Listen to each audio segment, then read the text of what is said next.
Welcome everybody. Yay. And we actually have a non-blank screen, so that's good. Indeed. Alright, so welcome everyone. We are continuing our Shadowrun missions campaign. This is mission 10B, as we've titled it. Romero and Juliette.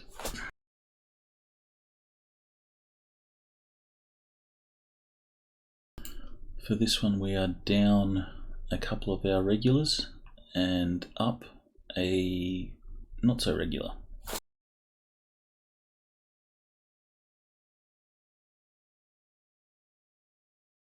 That makes him irregular. Well, Kato has played a few of the missions before. Actually, two, I think. Was it more than one? I seem to recall more than one. I was here for a bit in the before times. Before times. Alright, does anyone have any bookkeeping? Spending any character points or anything like that? What is the time, the date? Alright, good point. So there's a minor retcon to the last session based on the date of this campaign. The date is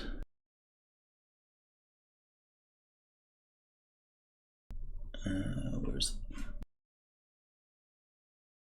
There you go. Used to be the 20th of September. Oh boy. Okay. So that means definitely need to pay for the year or the month.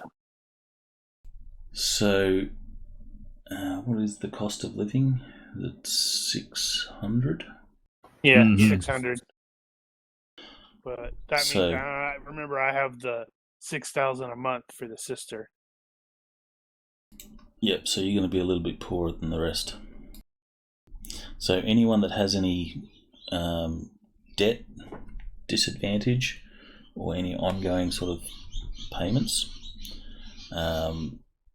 besides their cost of living, will need to subtract those. Everyone else that has just cost of living should subtract 600 from your monies. Right. And people with day jobs get paid.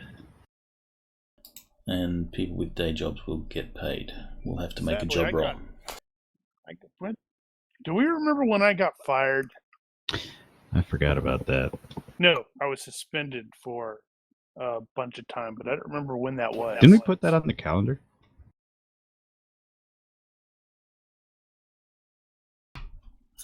I don't know.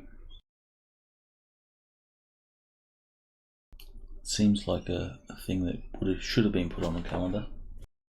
Okay, well, I'll poke around and try to recall where that's at. So you were suspended, not fired. Think so, but I'm not positive. So clearly, I'll have to go back and listen to the previous ones at 2x speed so I can find it. I'm mostly trying to remember when it was, because if I was suspended for like 6 months, if that was 6 months ago. But yeah, it's fine. I'll find it out. Don't worry. More than likely, it'll be one of the adventures that is at the start of the month. So, April 7th, June 15th, because we would have crossed the threshold. And you lost your job as a result of a job roll. I'm assuming. Yeah, I think I rolled like a 17 or something on it. I can't remember. It's fine. I'll look it up. I'll make a note. So, who has jobs? Regular day jobs? I do. I'm trying to find the information on that because I don't remember where it was. Actually, the question I was attempting to answer was, what did I roll last time? What is your day job? Did I actually put that anywhere? No, I don't have a note for that. He is a what the hell is it called? A host designer, basically a web designer. Alright, so it'll be computer programming will be your job role skill. Well, I'm not sure it's actually programming. Well, I guess maybe in this case it is. Not that I care one way or the other. You get paid. I successfully get paid. Never mind the fact that I keep having to ditch work. I want to say mine was some form of manager. I just can't remember for the life of me what it was. I think I want to say it used leadership and administration, but I'm not 100% sure. Didn't you put that on the board? I could have sworn I did, but I'm just not finding it. Does Kato have a day job, or does she only Shadowrun? Actually, the first line in Shard's story is, while having a mid-level position at a Ronnke subsidiary corporation. Yeah, and so I thought that's what I was aiming for. See, I went I remember and talking created about it. a thing that actually has my job info in my notes. Well, that's great for you, but some of us didn't actually do that before. Which is amusing considering I'm the one that got fired or suspended or whatever. You shouldn't have been so thorough. So I the guess lack of not. the lack of which is easily solved. Alright, so Shard, your job role will be administration. Let's go with that. You will successfully get paid. There's no hiccups. It's life as normal.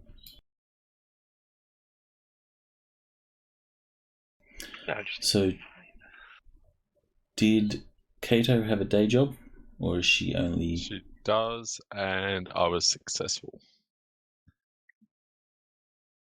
Actually, did we ever go back and look at Cyberpunk to see if they actually had these jobs in there?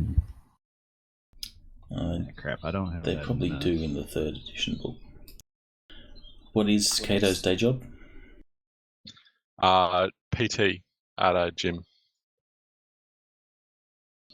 Alright, so you do some jiu-jitsu. And I guess we'll make a job role for Frey, and we'll see if you get paid or not, depending on what you find out.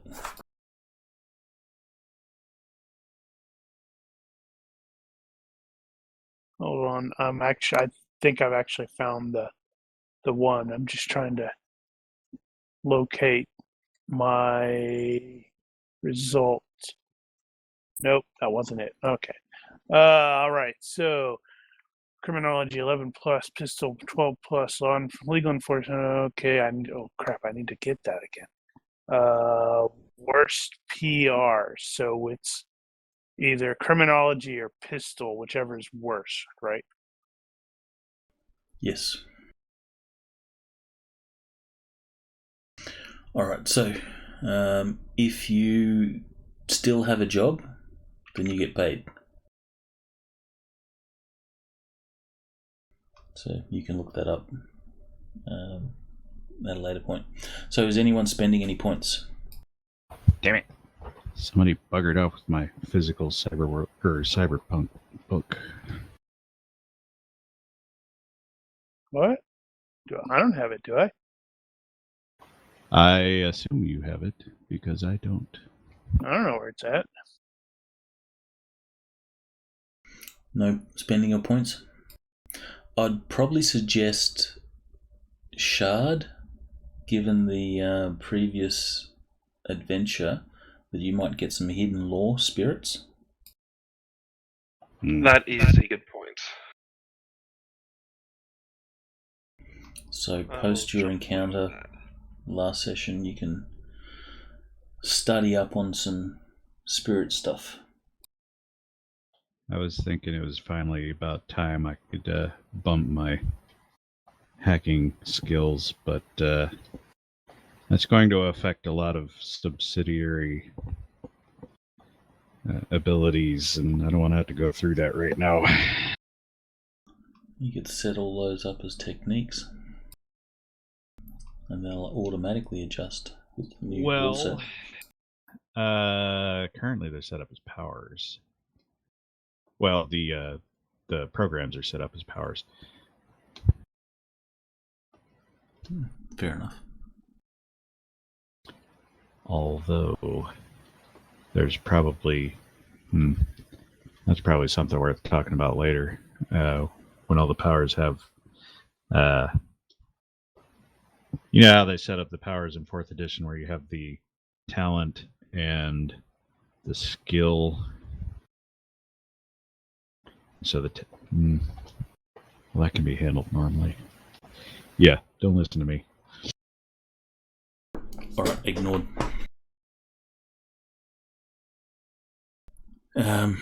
So just prior to starting this session, we were also discussing about data recovery. Post last session, you had some hard drives that you wanted to see if you could recover some data. We were going to do a reaction roll. You can add any sort of reaction modifiers that are appropriate. On a good reaction, the Horizon Corp will permit you to take the hard drives. Otherwise, they will request that you hand them over. So this is a corporate issue. So I have the Shadowrun reputation and potentially Borden to be wired. In this case, it would only be the reputation. Yeah, I can't think of anything else. Whatever. Yeah, that would have been a great skill roll. So they will deny your request to take the hard drives. They'll ask that you hand them over. If you wish to convince them otherwise, you would have to do it via a skill roll. Does Frost push the point? No, actually, because he's not getting paid to go over their data for him. So, frankly, this is none of his business. Although he will suggest subcontracting that out, but I'm sure they actually have their own people. They will. All right. So you hand over the drives on your departure from the island.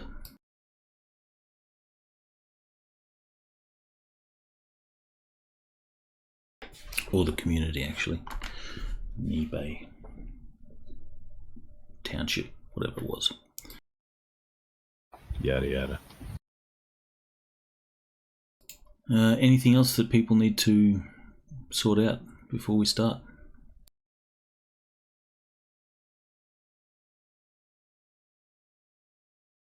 Let's see here.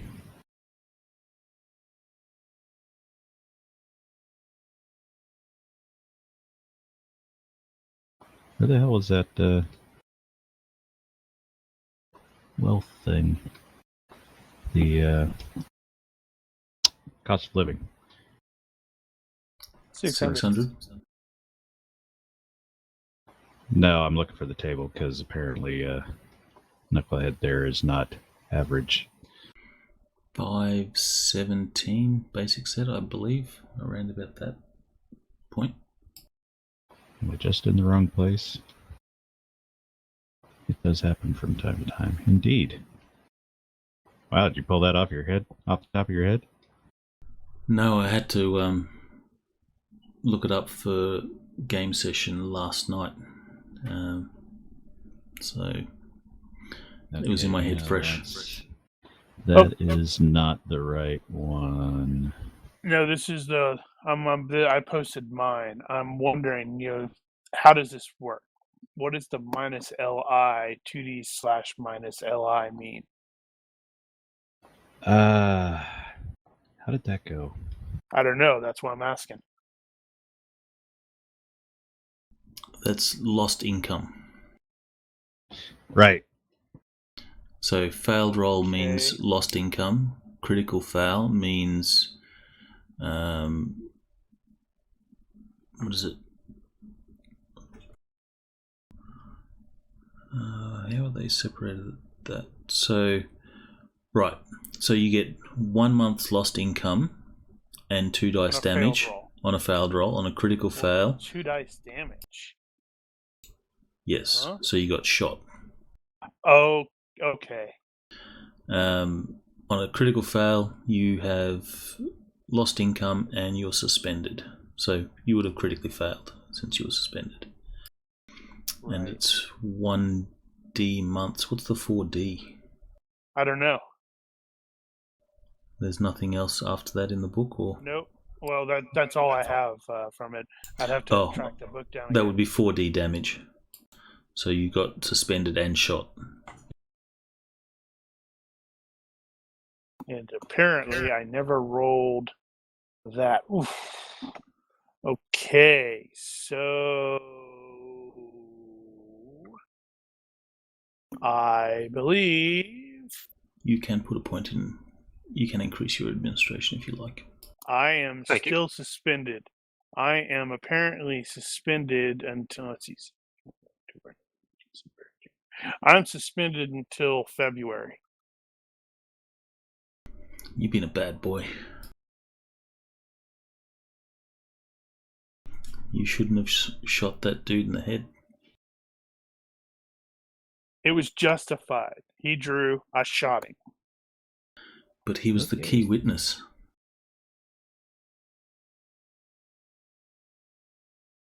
Well, I had to do the runaround a bit, but no, the cost of living table is on 265. And it is 1200 for status 1.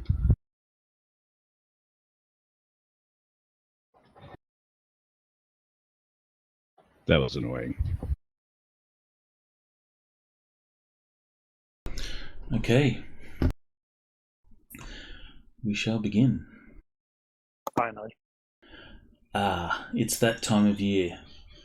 The time when the little kids, and more than a few not so little kids, put on those corp-generated 50 new yen costumes and go begging for candy. It's 2074. Let me just make sure that that's the correct date. I thought it was 2073. 73. Yes, 73. So it is 2073, though. So a few of them are as scary as the real things that go bump in the night. But the occasional Mr. Johnson mask does give you pause. And there's more than one gang of kids out tonight with their NERPS guns pretending to be Shadowrunners. The scary Mr. Johnson mask could have been an omen, because your comlink chimes with a message headed by a red smiley face icon with tusks. Hoi chummers, McAllister here. I have some work for you. Meet a guy named Sean at Shirley's Ghost in Renton in an hour.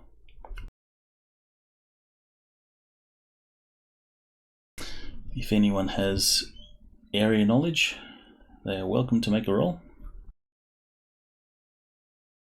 They never call us like a day before we need to be there. It's always like an hour.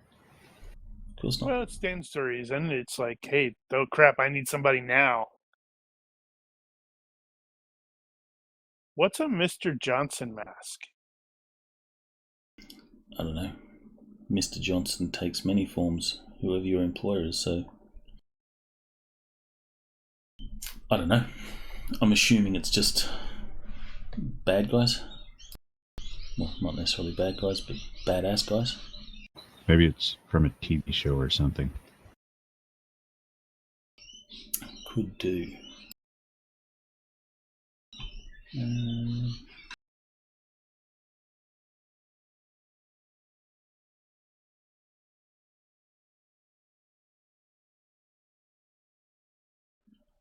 Oops, did I not include this information? I didn't. One moment.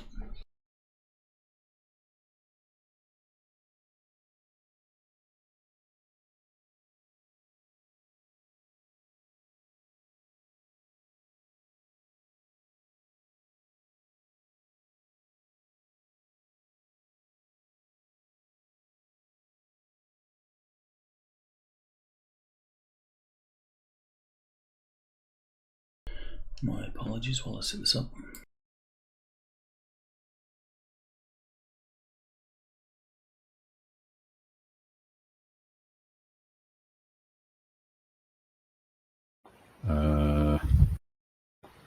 I just noticed all those techniques I set up last week. Did not save.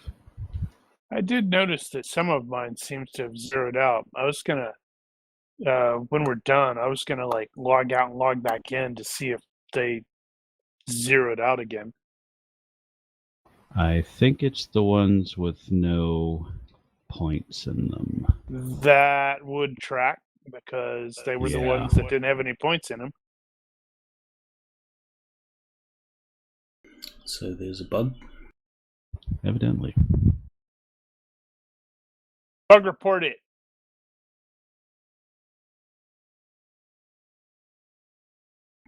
There you go. Those of you that did your area knowledge have this information on Shirley's Ghost.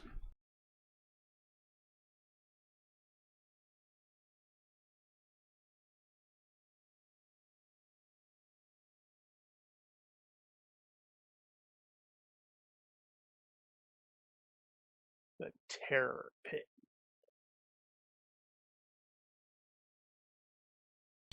And Renton is there in relation to the rest of Seattle. Renton. Isn't that where I have my container? I think it may be. Crap.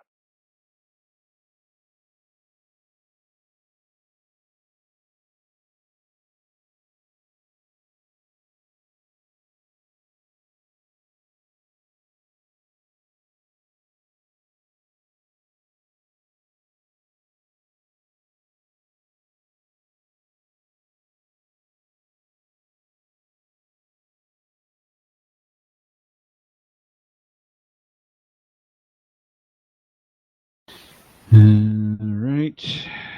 Alright, so how are people getting there? All right, drive. So you take your own vehicles? Holy crap, my sister's potentially available. Oh, I'm not accustomed to actually good. rolling that.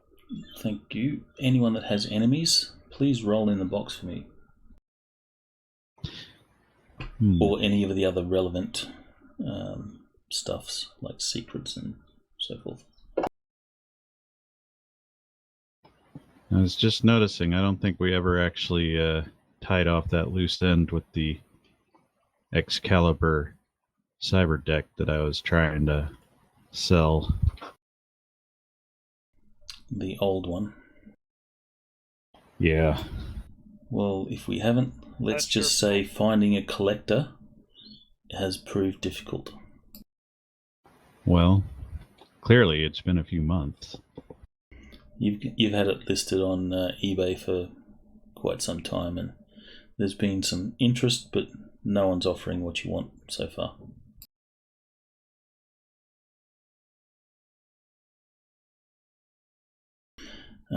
So that's all the enemies and secrets? I don't think I have any enemies. No, I don't have any enemies. I just have the duty and secret.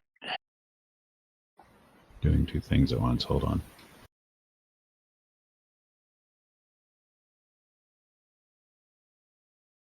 Why are you doing two things at once? Why aren't you just doing it one at a time? I'm an overachiever. I know you, dude. I know that's a lie. I was going to say not really, but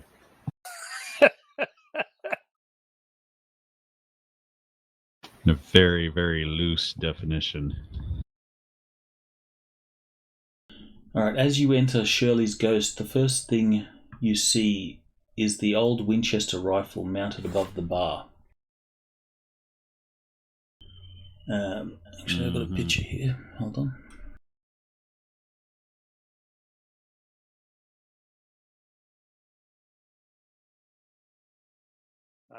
Okay. I just glanced at the Twitch thing. Have you always done setup like that, Brian?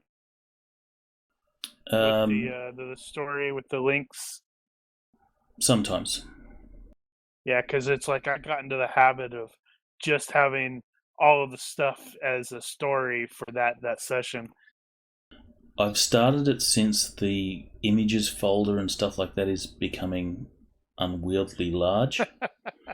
So, yeah, I set up a thing for just the campaign now. Right. I was actually in the process of deleting all the stuff and putting them into like adventure modules, so they could just be loaded as needed.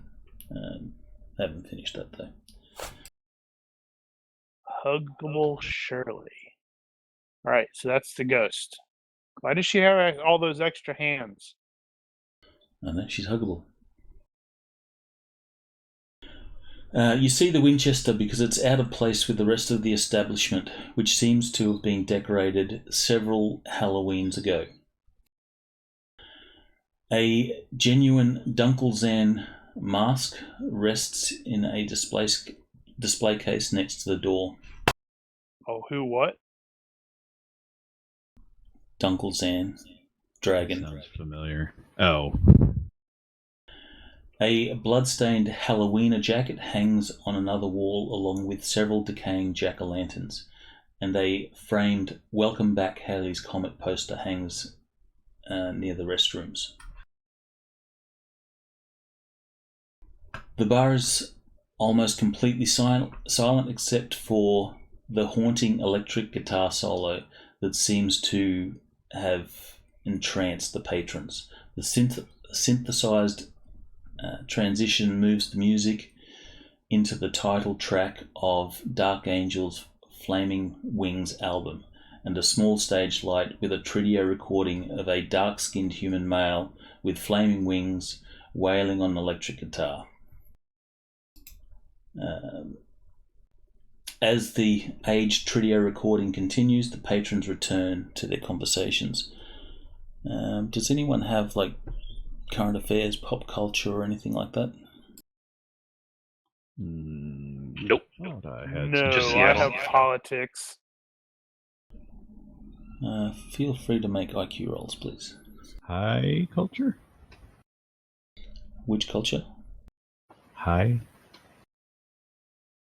No, This is Shadowrun. IQ's fine.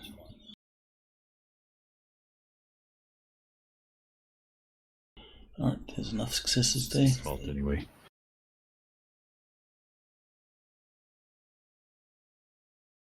You have this bit of fluff. More fluff.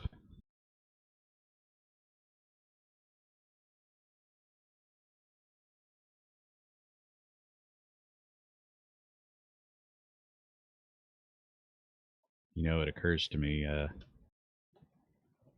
far as the recording goes, if you don't have that open on your screen, nobody can read it.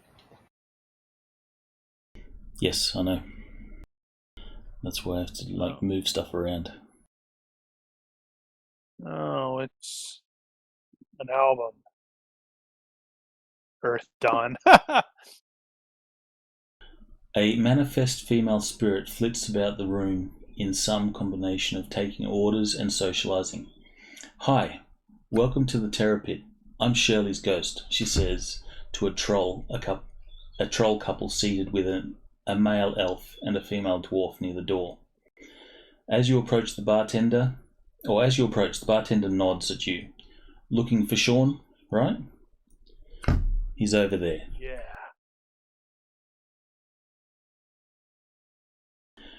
He motions to a short human male seated alone at a table in the corner. You guys all take a seat. Sounds that way. Yeah. My girlfriend has been kidnapped, and McAllister said you'd be able to help. Dr. Fiona Craig, research associate at UW, or UW, gave me McAllister's number on the condition that I also ask you to recover an artifact that was stolen along with Kellan. It's a jade cup with some markings around the rim. I can offer you each 5,000 yen to recover her safely, and Dr. Craig has offered to match that in exchange for the artifact. I'll pay you 20% up front.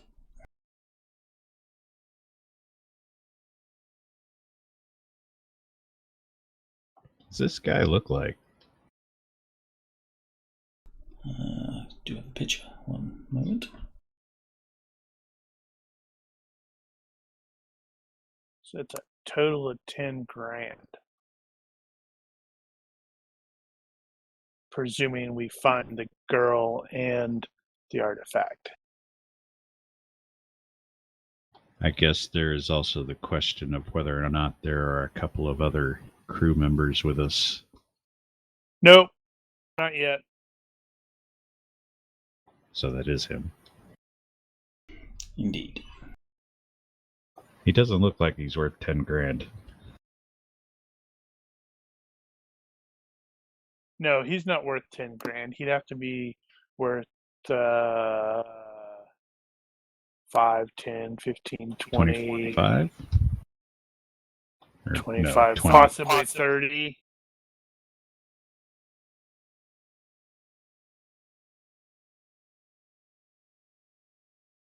All right. Well, what do we know about the girlfriend here?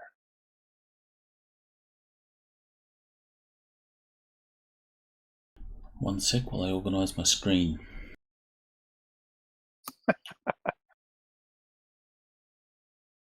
Frost is doing that too.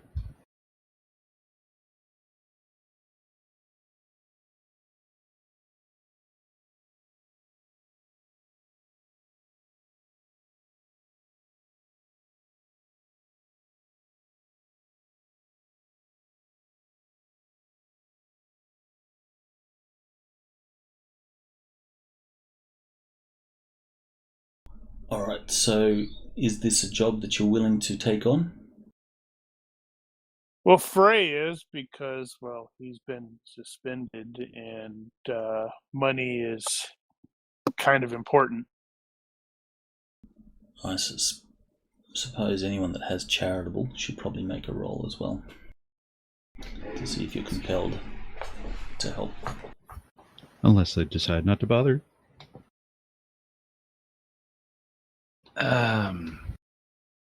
Yeah, Have well, somebody charitable? that's a good question, Dewey. That might be Gorgo, but he's not here. I'm curious. We're totally going to rope him in next week, and he's not going to get paid anything because he's charitable.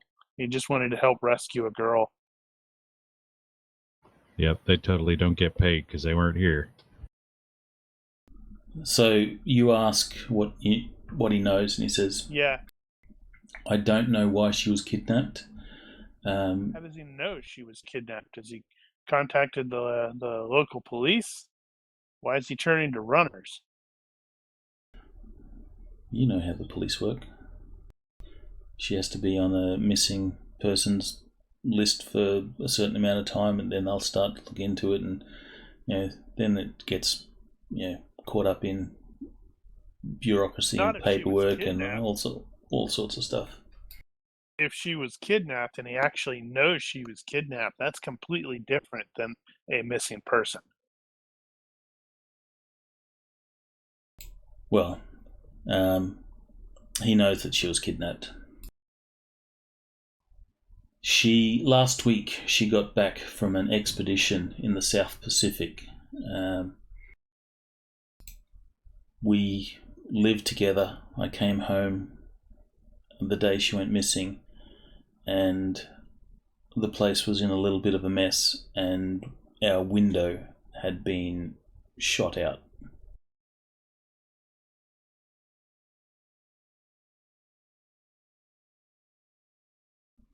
if you're willing to take this on, I guess we can go back to my apartment. I haven't been there since the incident.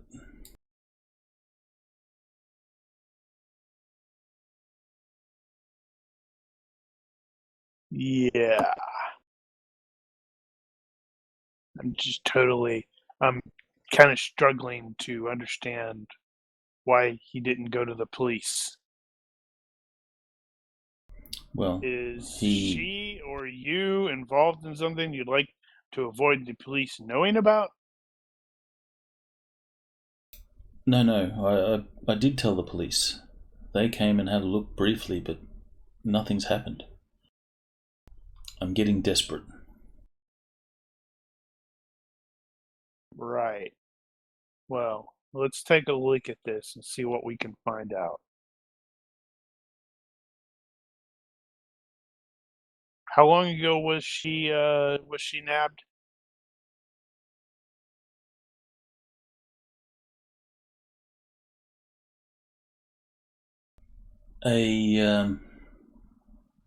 Just under a week ago.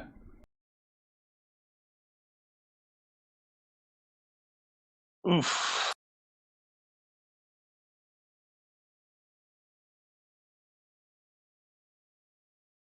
Well, let's see what we can figure out here. Any communications from the kidnappers? Nothing.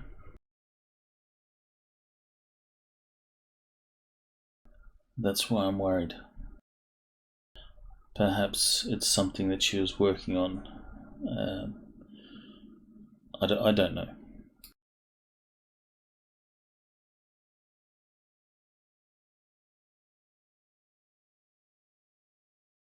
Does anyone have Fiona Craig as a contact? Yep.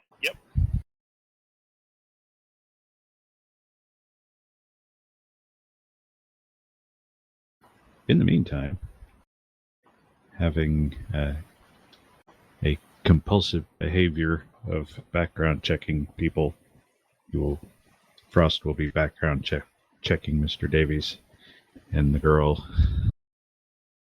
Alright, give me a roll.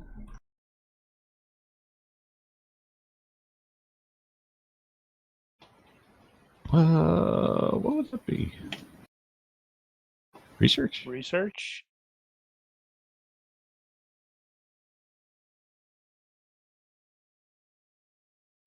You could also use contacts. So if you have police contacts or a fixer or something like that, you can or roll a critical. I'm going to go with the critical for now.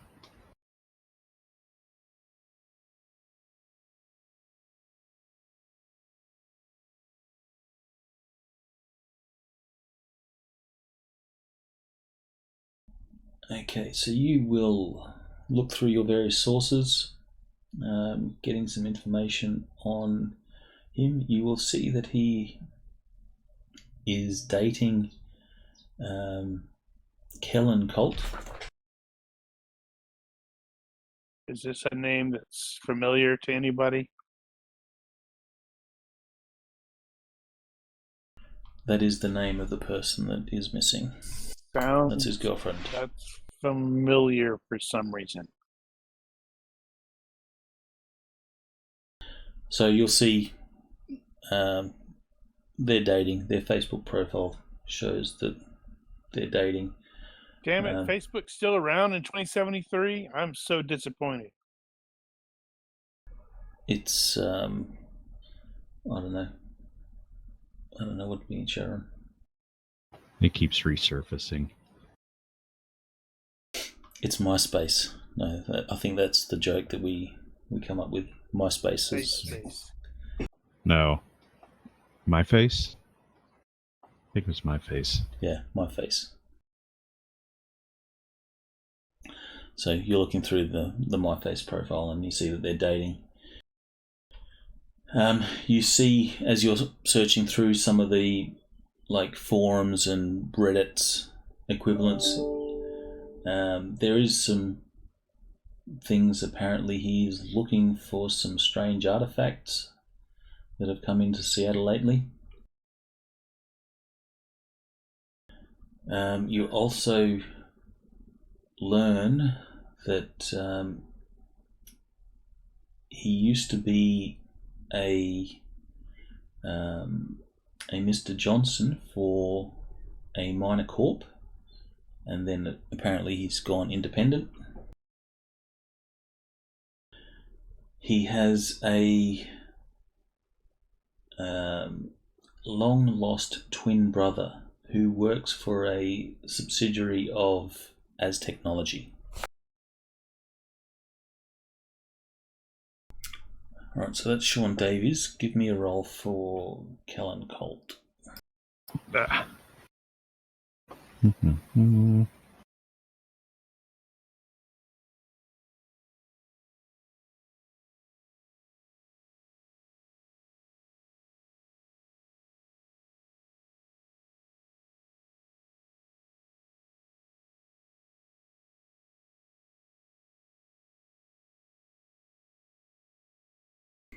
That's Kellan.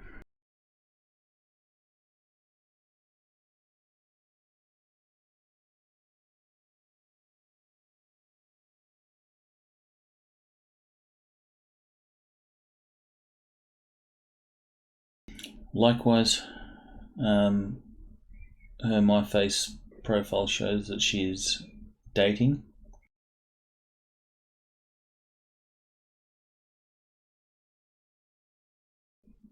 And success by 3. Apparently, it's been in the South Pacific. There is word on the street that she used to be a former Shadowrunner, a mage, or something like that. Though it's not sure whether she is still former or is currently back in the biz. She thinking she's back. Apparently there is some word that she has been involved in the artifact biz.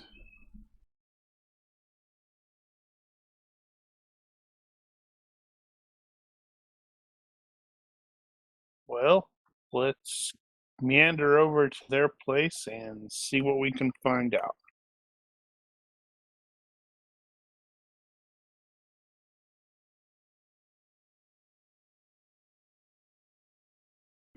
Alright, so heading to their apartment.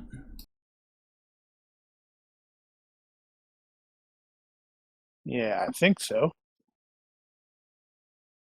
Totally not going to tell him any of the chilling kidnapping statistics I went online and searched for. Mm-hmm.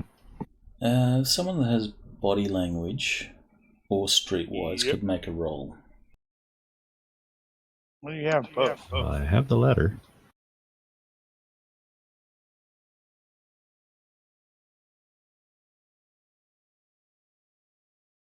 Although the dice don't like me today. Yeah, they do. You got a margin crit by 10. On Okay, something I so- didn't really need it for. How do you know? Besides, Frey, you know about his long lost brother. You should mention that to him. Yeah, that's Maybe true. improve his mood. Frey, you I don't don't think get that's much of been a read on influenced him as you sort of look at his body language. He's either good at masking it, he's got a good poker face, so he's using some skill, but you get no read from him there. But the look of him gives you, and the same for Kato, you will see that he definitely has the look about him as a Mr. Johnson or someone that's in the biz, but it's like he's maybe a little rusty. He's just got back in the game, or his confidence isn't quite there.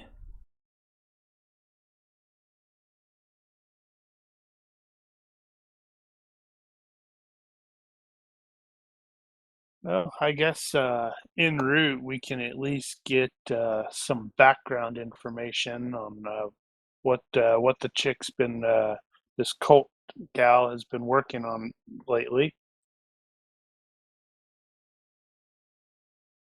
All right, how would you be doing that? If I'm doing it, I'm going to probably accidentally slide into cop mode and start interrogating for information. All right, give me an interrogation roll.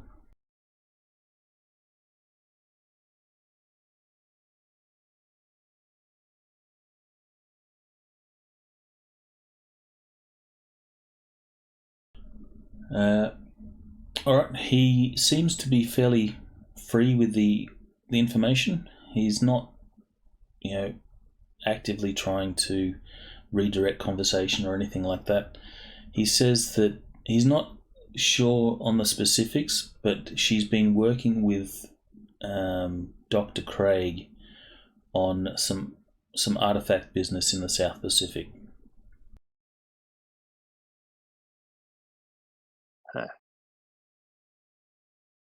May have to end up shooting Fiona a text and go, "What did you do?" We unleashed hell.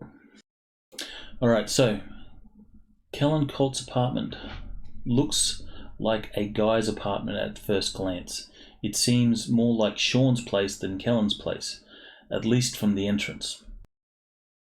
There is a pair of guitars, an old acoustic model, and the other is a sleek chromed electric axe. They lay on the couch. Dust bunnies in the corner tell you that this place hasn't been vacuumed in some time. The sink is full of dirty dishes, a testimony to someone who must have been waiting until every dish was used before putting one in the dishwasher. The only signs that Kellan ever lived here are the luggage on the floor still bearing her weeks-old airline tags, and a strange feeling of silence as you enter the apartment. It is as if you just entered a library. Indeed, the second room almost looks like a library. Old dead tree books line 3 of the walls. Only a large bay window prevents the fourth wall from being like the others. One of the panes about a half meter on a side lies shattered on the floor along with some rainwater.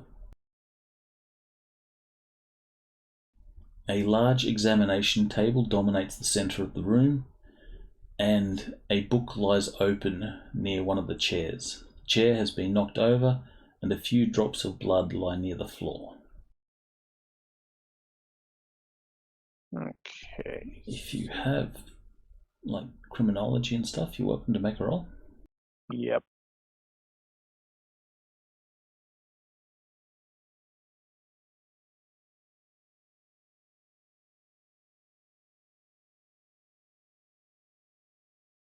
Yeah, how long is a blood sample good for? It's sitting out on the floor like that, I wonder. Also, there was a police tape that lies on the floor. So they were here at least. Yeah, he said they came in, they looked around, they left. They wouldn't have collected the blood samples, would they? They probably did collect some samples. Who's the outfit in charge of renting this area? Is this Knights? Yeah, Knight Errant have the contract for Seattle, so Oh, they cover the whole thing. yes. At least the public side. There would be private security, private police as well. So potentially get Ethic maybe to Yeah, I was thinking that. yeah. Well, let's see if that's going to work. Nope, he's not available.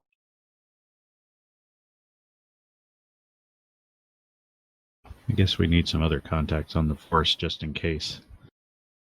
I just need to start spending some points and improve that from, well, above 9. Or that. I can ask my sister.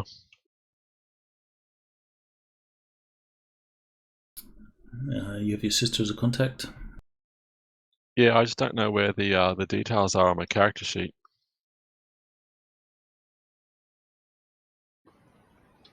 It's been long enough I don't remember much of that stuff. She has a skill of 12. She appears on a 9 or less. Where do I find that? It's in the traits section of your character sheet. Well, I ended up adding other on other a 2 thing where it's contact got availability and then contact their skill. So, for example, if affect had worked, I would have rolled that one against his skill because I have him as 9 or less, 15 or 15 skill level.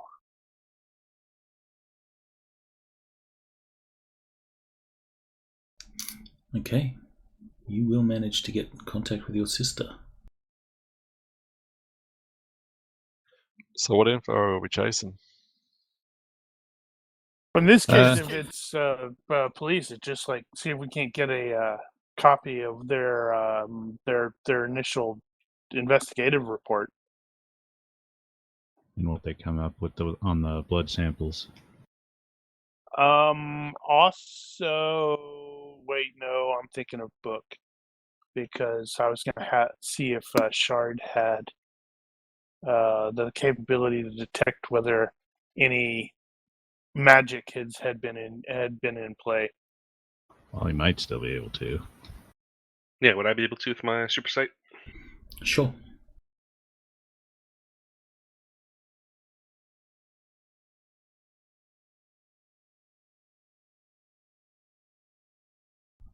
Okay.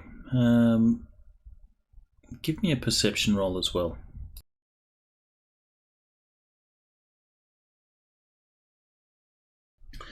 So you will look around the room. You sort of roll your eyes back and concentrate for a moment, and then start looking around in the astral, and you will see that this place just has, the telltale signs that magic has been used here. It's like, if you run your hand through water, it'll leave some eddies that will stick around for a little while.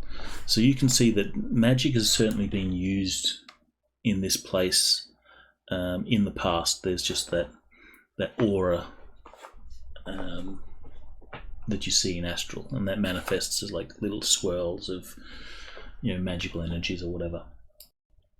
Is it enough for me to be able to see what kind of magic it was, or which school it came from, or anything like that? It seems to be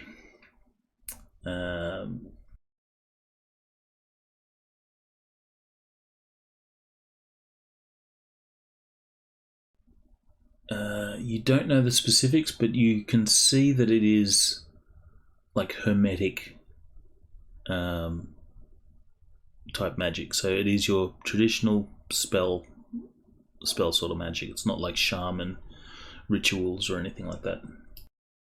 Alright, I'll pass that along to everyone. You will also notice that the examination table seems to have a dark aura about it. Give me a thaumatology roll as well.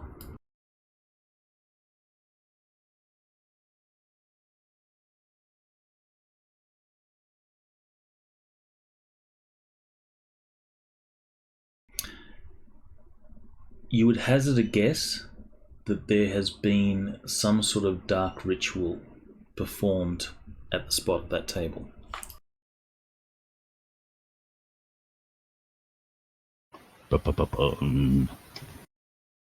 I don't like that.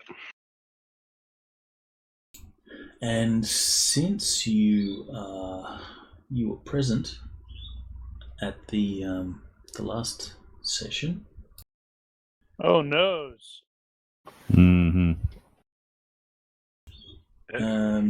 you will feel that there seems to be actually no spirit law. There you go. You have a use for that skill now. Too late.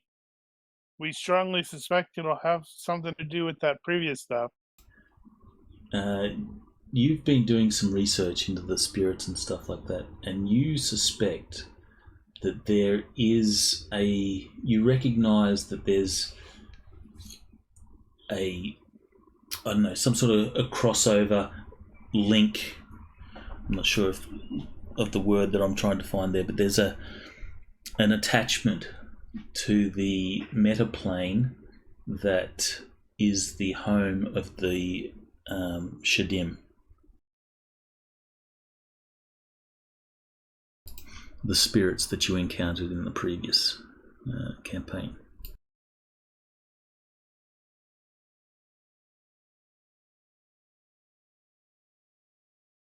Huh. Well, I'm checking out that broken window too. So maybe something like a summoning or anything, something like that. While Frey is checking the physical environs and Shard is checking the metaphysical, That's the criminology check. Frost is going to check the digital environs. Alright, so we'll deal with the criminology since it happened first.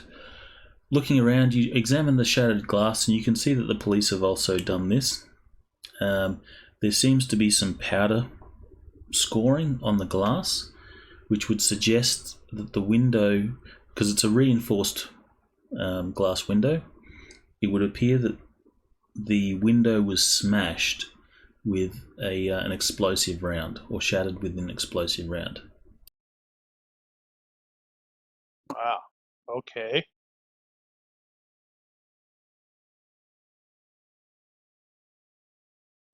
And I guess looking at the window, you can get some sort of idea of where that would have come from. So most likely a sniper on another building, something to that effect. Right. Might be able to look at the pattern and get a basic idea of the caliber. So you would realise that an explosive round was used to shatter the window, perhaps so that subsequent shots or whatever are not interrupted by the window. Right.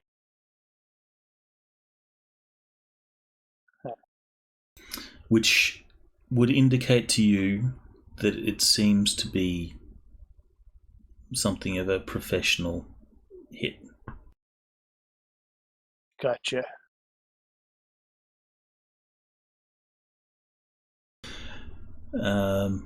There was also Kato. You were going to find some information on the police report from your sister. Yeah. Well, my sister's in the force, so I would imagine I would basically ask for a copy of the report. All right, give me a 3d6 roll. Is that after the one I already made? No, the first one was to see if she was available. This is to see if she can get you the information. And it turns out she can. It takes only a few minutes. She says, "You didn't get this from me," and she gives you a police report. And that report, you will... do you share it with the rest of the group? Yeah, of course. Alright, so you share the police report with the rest of the group. Frey, you can see the cops have done, the bare minimum. Whoever was the lead on this case did the bare minimum to investigate, which is not surprising because most kidnappings and stuff like that generally don't end well anyway. the person usually is found with lead boots or washes up in a river somewhere. If they found it all. If they're found at all. So the guy has done the bare minimum to document the crime scene. But there is the blood that was taken was identified as being consistent with Kellan Colt's medical records. So it is her blood. There was I think it's called a slap round, like a stun round. Right. That was collected on the floor, and there's a photo of where the round was. So the indication is the window was shot out with the explosive round and then followed up with a stun round to knock her out. I think they're called slap rounds. I'm not exactly sure on that.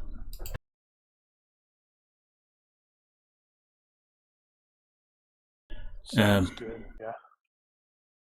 There is a note in the police report that actually, let's do Frost.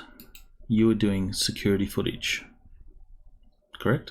Well, yeah, I will probably be doing that as well. Is that what you were trying to find? Well, I was specifically going to be sweeping for transmitters and that sort of thing, but yeah, I do want to look into the security footage, whatever is available. Okay.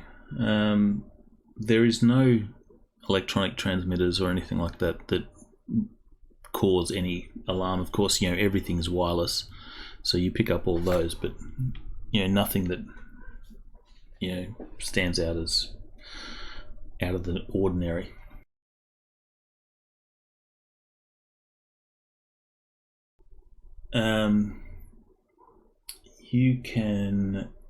You will have to hack the building security node to access its stuffs. I would never do such a thing. That's a lie. What do you want? Let's make this a bad 3. We'll just do it quick and dirty. Alright. I guess we want hacking for that then.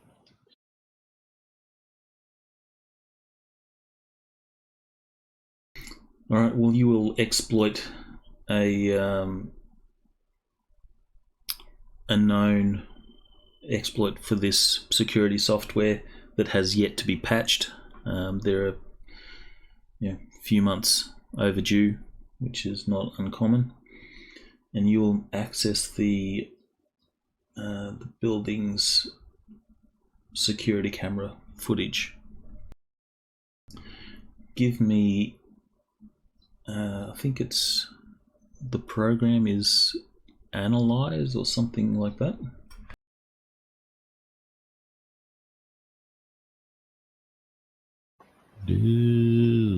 Where did I put that? It's the equivalent of a perception or observation roll. Analyze is a program, yeah.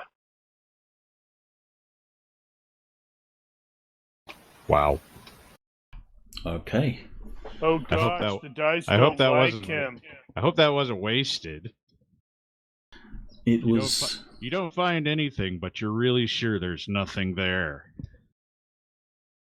Alright, so you will see there is no footage of the kidnapping. It has been deliberately deleted, and it's being done so by a decker. You can see the telltale signs of your standard deck programs that have been run to erase this information, and it seems to erase, everything sort of leading up to and just after the would-be kidnapping. Looking through the footage, though, you do see there is some footage of Kellan examining what looks to be a jade cup. This was not erased.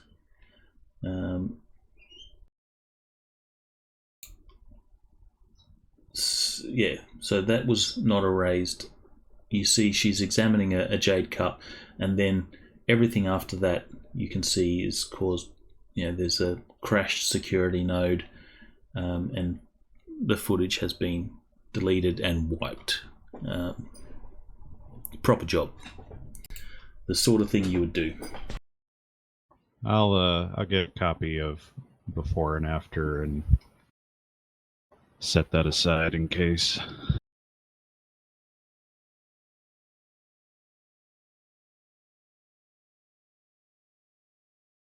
All right. Well, now then, You are even able to get a decent enough quality image to resolve the inscriptions on this jade cup, though you do not understand what it is or what it says. You do not recognize the language, unless of course you can read Sanskrit. Well, I'd probably recognize Sanskrit. would you really? Yeah. Couldn't read it. Make an IQ roll. You failed.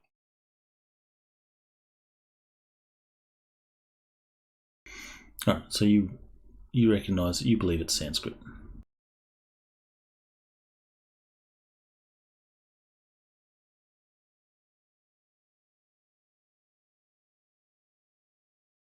Okay. Well, so this is definitely a professional job then. The police report also indicates that there were multiple peoples involved with the kidnapping. Yeah, that stands to reason. I'm thinking at least 3, because you're going to have the sniper, and then you're going to have whoever it is. You're going to have the decker clearing everything out, and then you're going to have the actual bagman. And the police report will basically confirm what Frost has determined. The security node crashed. No camera footage.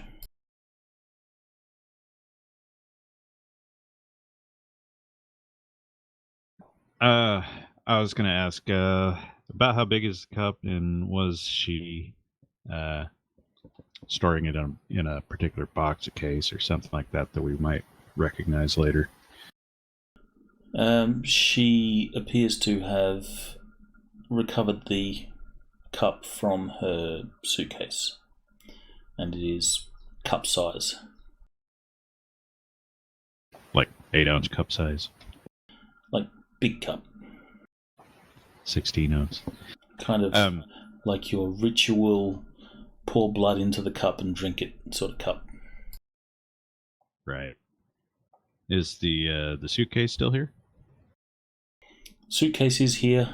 It appears that there has been some attempt to sort of go through stuff looking for things, but yeah, the whole apartment isn't sort of trashed, but it is. Someone has tossed it a little bit. So either they found what they were looking for, or they were just seeing what they could steal or something like that. I'll point out the suitcase to Shard in case there's some kind of residue. I'll go take a look. as indicated, I am going to reach out to Dr. Craig to see if she can tell us what we need to know about this cup, since we're on the job to try to retrieve it. Okay, so in this particular case, you will get hold of her, message bank or whatever, and she has an automated response. So as soon as you contact her, it says, "I'm currently unavailable in the South Pacific. Leave a message, and I'll contact you when available." In the South Pacific. Matrix connectivity is a little dodgy. I'll contact you when available. So what message do you leave her? This is Frey. We're on the job to retrieve your friend. We need to know what information you have about this cup. Call me back. All right. Probably get one of the stills of that cup and Google search it or whatever. Give me a D6 roll in the box, please. For whom? For Frey. Finord.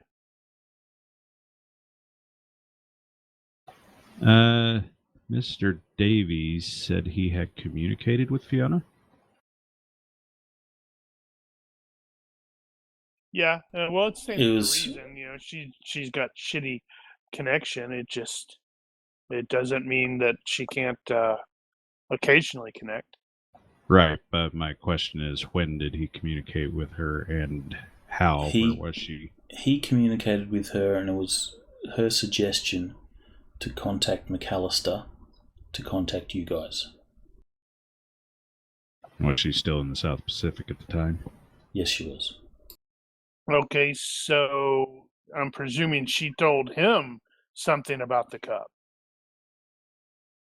Maybe? No. She, like Sean said before, he doesn't have any information on what the cup is or anything like that. Right. Or what they were doing. It's sort of not his thing. If Kellan was doing research on this cup, is there any of that research lying about? Yeah, maybe it's on, does she have a computer? Or hell, maybe she's old school and writes it all down in Sanskrit.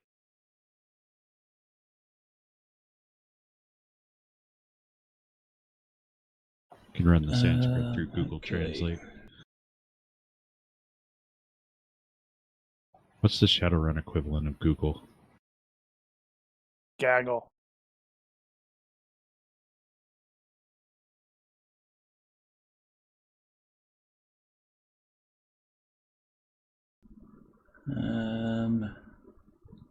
If she does have research material, it does not appear to be in this place. Ooh, I had a thought. Hold on. Let's see if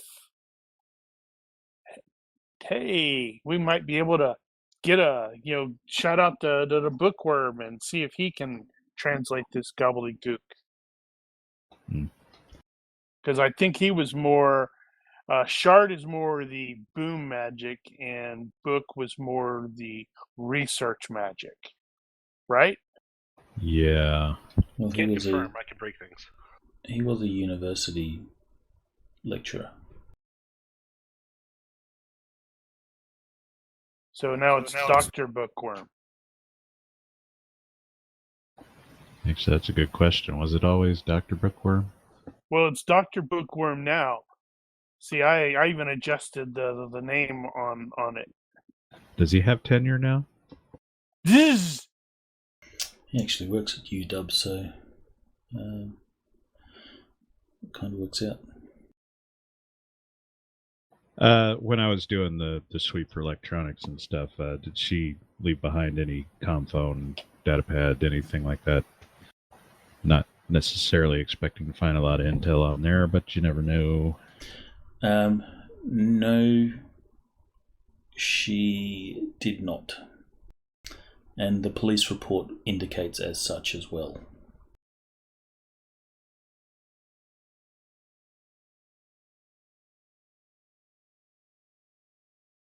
Well, right, yeah. Well, like I said, I'll reach out to the bookworm, see if he can shed any light on the cup, while Shard is doing whatever it is Shard is doing with the suitcase. Yep. You will be able to see that the suitcase does just have those telltale signs that perhaps a magical artifact, was in his presence at some point. Okay. So you can make the assumption that the jade cup that she has is in fact a magical artifact, which is not surprising considering that's kind of what Fiona Craig's deal is. Indeed. I want to get Kellan's comm code from Davies. See if I can do a silent trace on it or something. All right, he will hand that over. She happens to still be carrying her phone. That will be handed over, and you will quickly get a not in service notification as you try and investigate it. It could be worse. You could I think I got a signal, and then you hear it ringing from the couch. Uh-huh. I'd like to think my ESM detector would have picked it up. Which further confirms that these guys that took her are professionals. Yeah, it could just be in a Faraday bag or something like that. Or turned off. Well, it'll still read the GPS if it's turned off, won't it? Not if there's no power to it. Well, that's not turned off. Yeah, that's turned off and no power. That's turned off and the battery removed. No, that's turned off.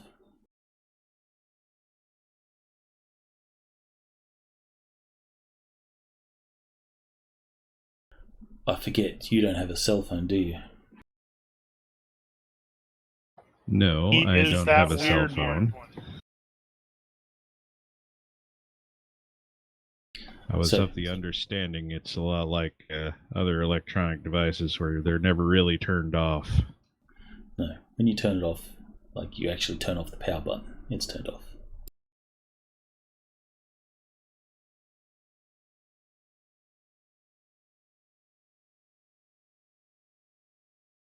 And it also turns off when the battery goes flat. Well, that's a different matter.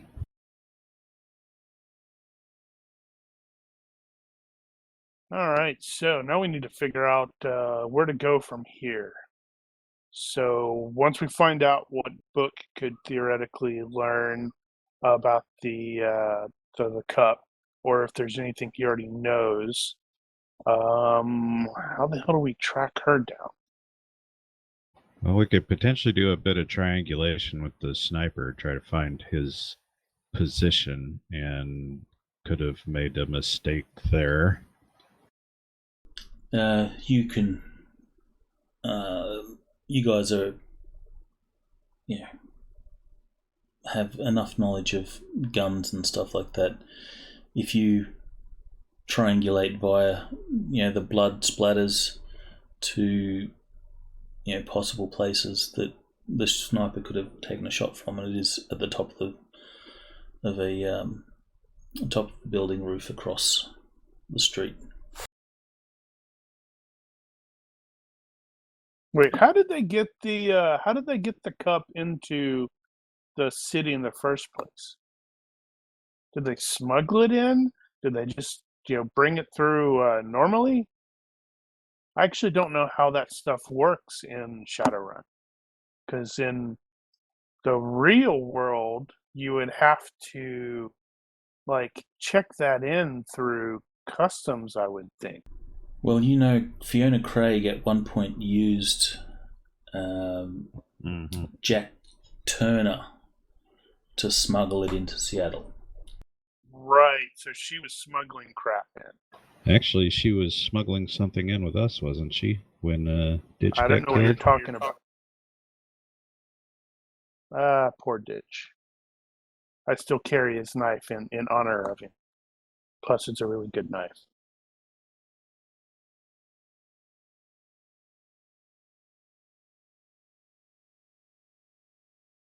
Okay, crap. We don't have a lot of. I can totally see why the cops looked at this and went, "Yep, she's toast. Peace out, bro."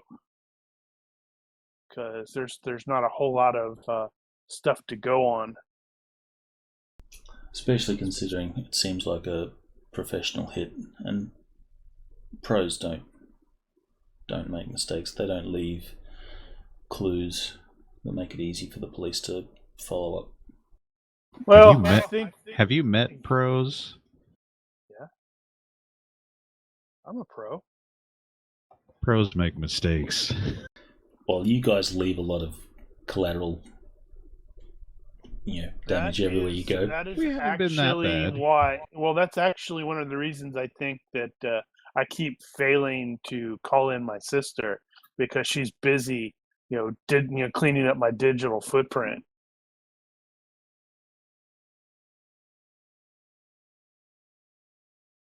Okay, so my thinking is we need to know more about the cup. If Book can provide us some additional information, because if did Shard tell us? I know the GM told the player, but I don't know if Shard let us know that he sensed darkness or some sort of ritual or something like that. Yeah. Everything I was given by the GM, I would relay to the group. That's absolutely the case. Yeah. So it kind of implies that this thing is used in some sort of ritual sacrifice or something like that. Did we actually determine who the bad guys were in that little prequel thing? I mean, we obviously we took out the cult or whatever the hell it is, but I don't know if we identified who was actually responsible for that. I think it's not a cult. They were spirits. So they got dead. The Shadim can only possess a body that has been sort of vacated.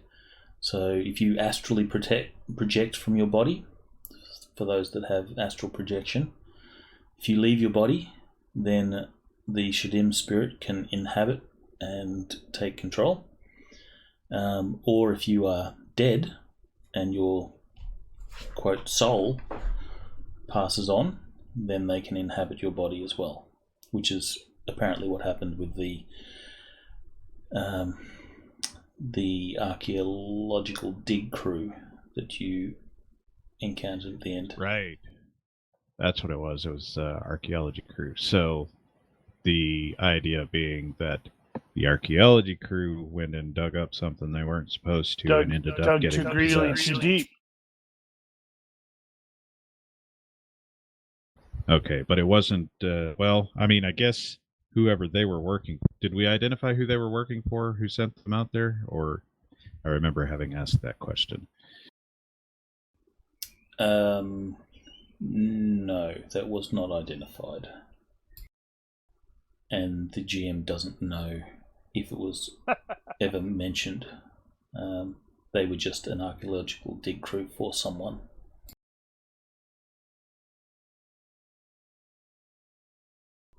I guess it could be one of the big names. Was it not Horizon? It's I can't remember the factions. As technology was one of them. No, Those are factions. Atlantean something or other. So you have Draco Foundation, Atlantean Foundation. Faction rep. We've got You that have as a note. Lung the Dragon seems to be somewhat interested in artifacts, and Sadacrop is also interested. And Draco is the one that we have been getting along with the best. Yeah.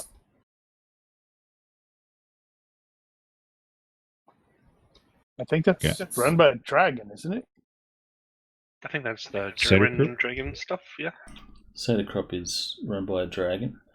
Draco Foundation, I don't recall. I'm sure there's some information somewhere. Looking. But it stands to reason considering it's called Draco. It's a public or charitable trust established on 15 August 2057 following Dunkelzon's will on the purpose of executing the details of his will. Oh, okay. So what's it do?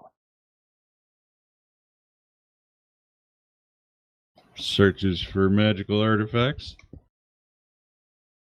And occasionally hires Shadowrunners. Apparently. I hate it when they say that's this. It's like, hey, this is a trust. It's like, okay, so what's the purpose?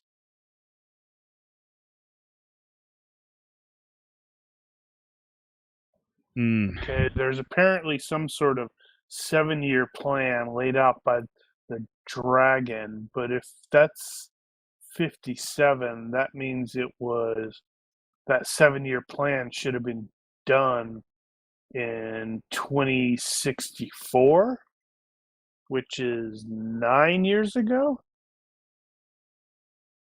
Yeah, mission creep. Yeah, probably.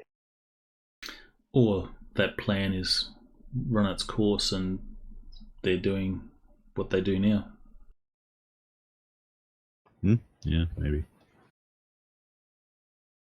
Now, there is a very small and not very loud part of me that wants to just hit up all those factions and start asking them if they know anything about this damn cup, because somebody would probably. Well, that's perk up. That's why I reached out to the book first, because figure he might be able to at least identify some of it.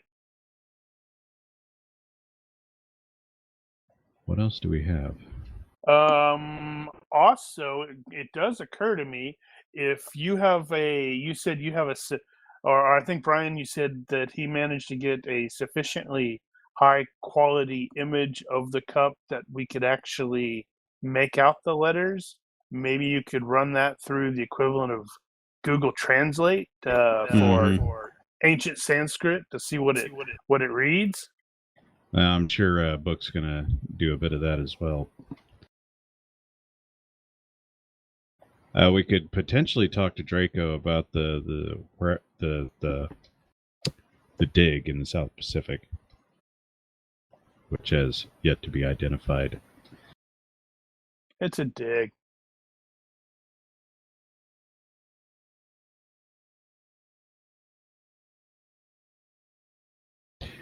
And do we know if Draco has a particular rival / enemy that might be, or competition in general? Yeah, Atlantean. They are a rival corp doing the same sort of thing.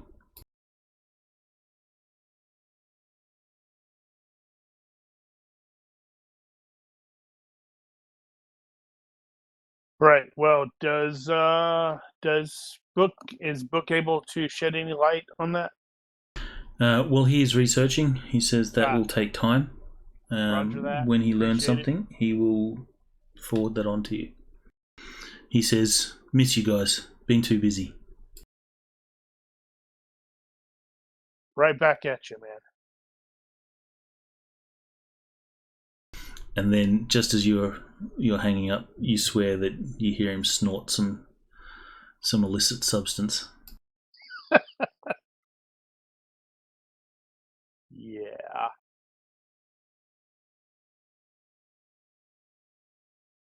Alright, so you do have some contacts and stuff that you can perhaps use to find out information on the cup. Do we? Let's see.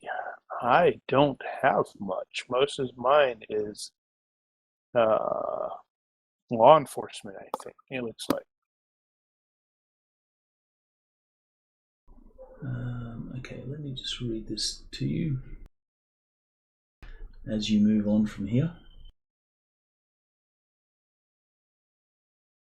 Now that you have a job, it's time to go to work. Your Johnson seems on the up and up, but his amateur status has given you relative little to go on.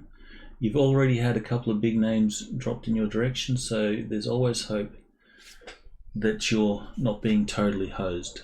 Johnson did manage at least to give you a few pictures of the item and the person you're seeking. Kellan's picture is of her and Sean in front of a pub of some sort, and the pictures of the artifact look almost like crime scene photos.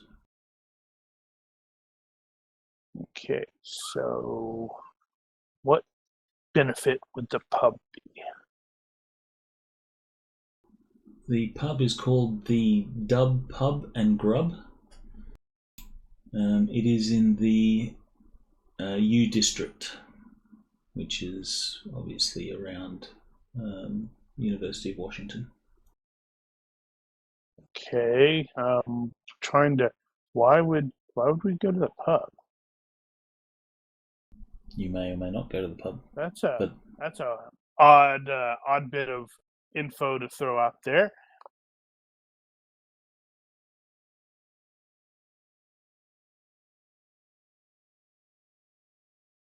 I am thinking I might try to get a GPS history on Kellan's comm phone.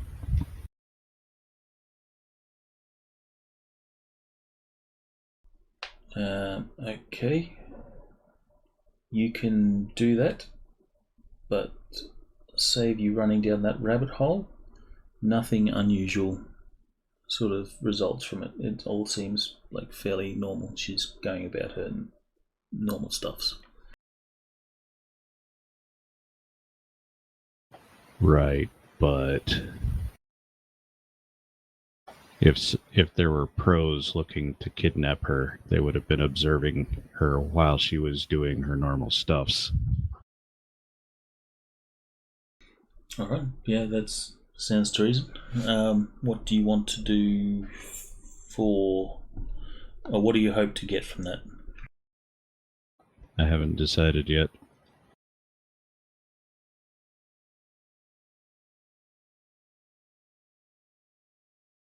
Although obviously, if that activity tends to take her to this pub over here a bunch of times,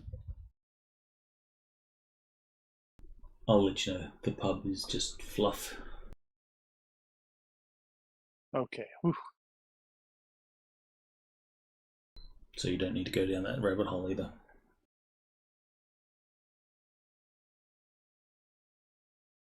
But you can start hitting up contacts for information on the artifact and hit the streets, see what you can find. So I will accept streetwise rolls, and I will also accept contacts related to Shadowrunning. 1 second. Oh, so magic-y stuff.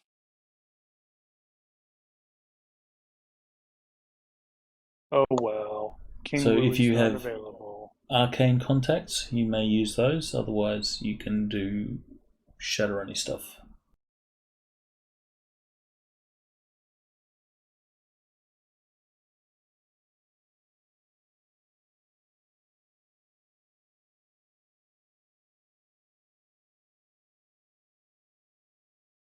Man, we're just barely eking by with those streetwise checks, aren't we?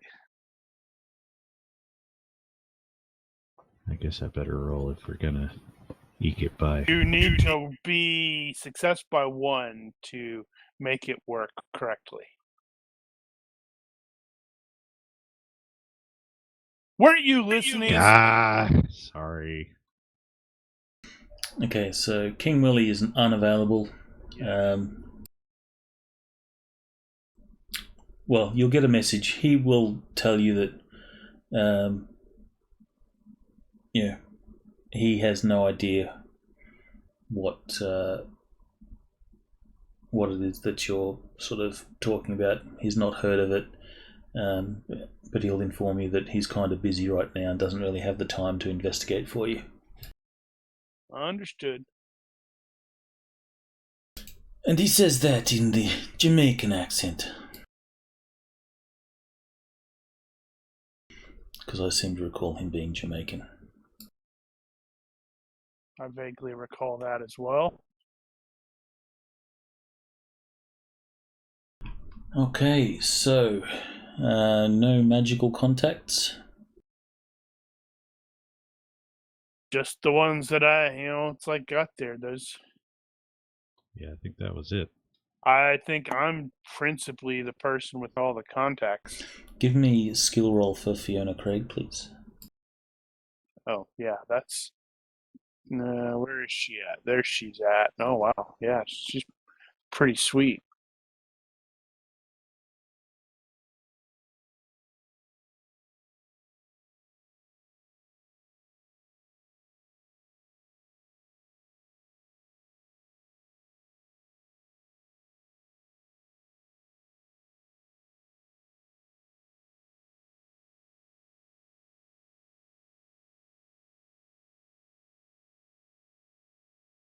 Okay, so in time, you will get a message back from Fiona Craig saying she apologises, she can't talk to you direct. The matrix is dodgy, likely to drop out all the time. But she does tell you that she knows a little bit about she has very little hard information about the artifact, but she knows that it certainly doesn't belong in the South Pacific.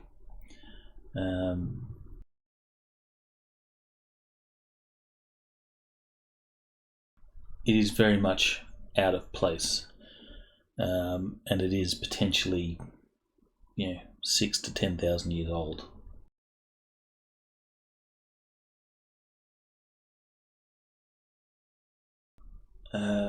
She seems concerned about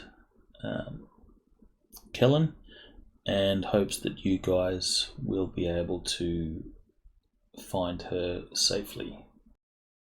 Yeah.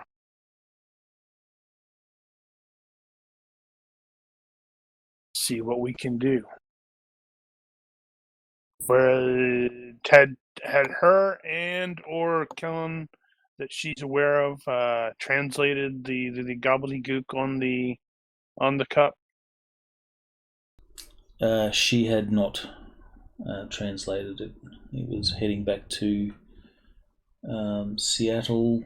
And cool. What level of loyalty does she have to you? She was usually reliable. Let's see. I have. Where's she at? Somewhat reliable.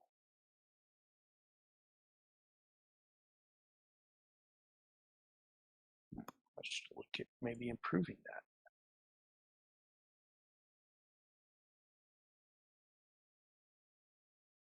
Right, that's the ×1. Alright, so then she will divulge that she sent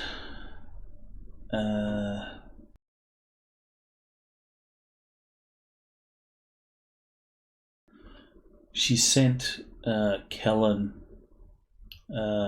to Seattle through SeaTac Airport, but she has an arrangement with one of the customs guys there, who doctors customs records to erase the any sort of electronic trail that this stuff has come into Seattle.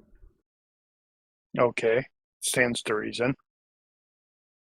Yeah, there's a potential weak point. There is a name. Not that you need to particularly follow this up. It is a Terry Simpson. She's been using Terry to smuggle stuff for several months now.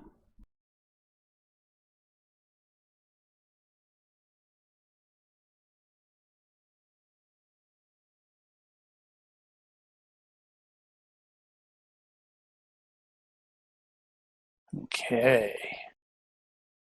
The other streetwise rolls. Okay.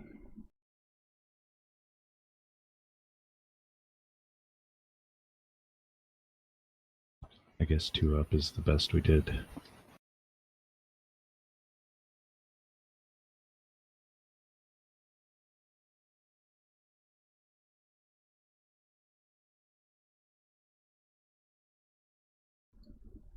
There is word on the street that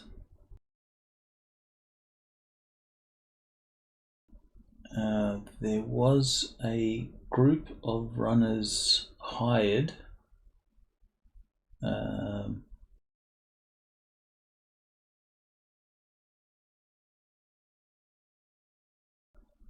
there was a group of runners hired to steal an artifact that had arrived recently in Seattle.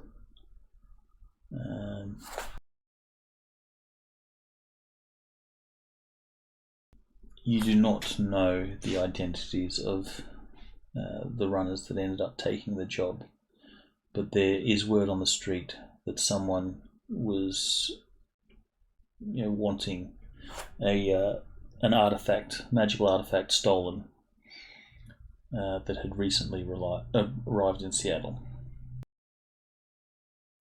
Okay. I often wonder how that sort of information gets out. Well, there'd be fixers that go around saying, we have a job. You want to do this job? And they'll put it out to runners, and some will say, no, can't do it, busy right now. You'll have to contact someone else.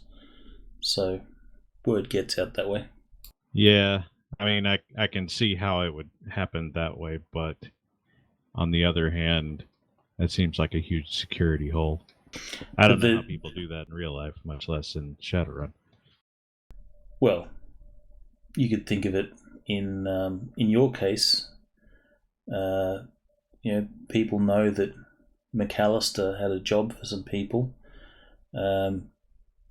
In the bar that you turned up at, people obviously saw you guys talking to your Johnson.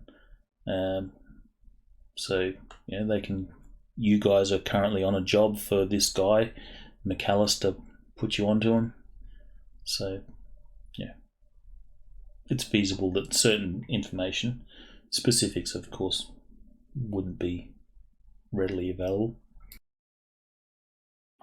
And it's probably not likely that we could track down the fixer who ended up arranging that and finding out who it was.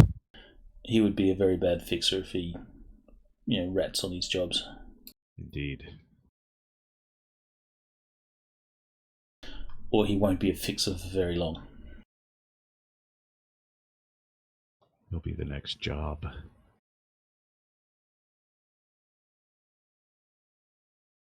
However, you do know that this job request didn't mention anything about a kidnapping.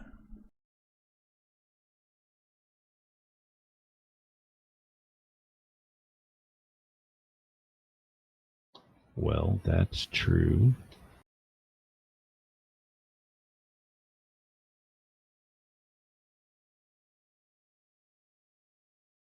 All right. Well, actually, how wide did that go? Would that have been a local recruitment thing, or would that have been Local. open to whoever?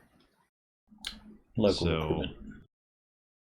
we could probably fish around for local runners, but that's going to be kind of a needle in a haystack. Well, that's kind of what your streetwise covered. Yeah. Right. Okay. So we didn't get high enough to actually narrow that down. Nope. Unfortunately, you Well. guys. What did I miss? Sorry, I was briefly AFK. Streetwise results. Did they give us anything good? We just know that there's a job that went out for recovering an artifact, or stealing an artifact, which did not say anything about kidnapping, by the way. So that's probably ad hoc. Actually, I'll give you an extra bit of information. It also appears that on the streets there was a guy from Salish lands, so the Salish Sheed territory. She.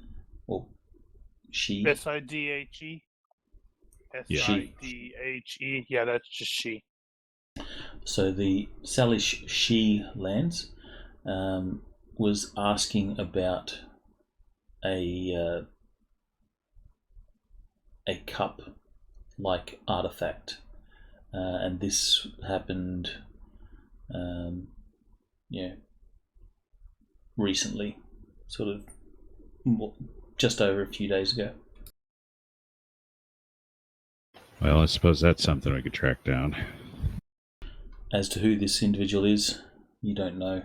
You just know that someone was asking about it.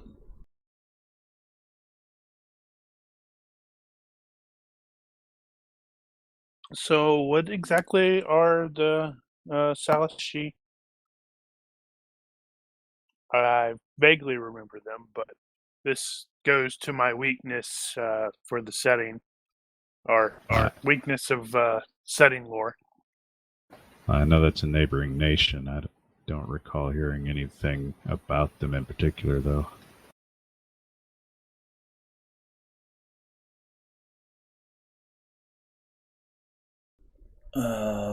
Yeah, I'm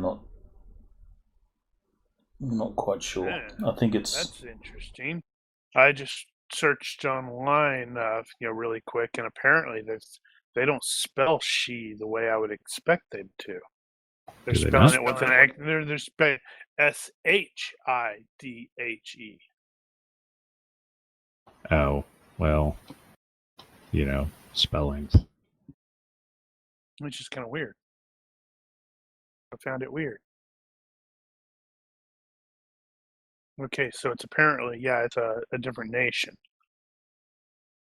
Treaty of Denver forms the Salish She Council. Tribal nations. Oh, wow. 2029, they opened the borders to all metahumans, so I can go, bye, guys, and leave.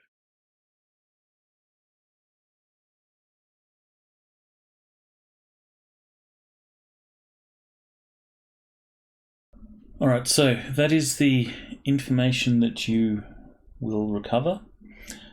And who rolled by the most? For Streetwise. Frost. Because he couldn't make it by one. So late in the evening,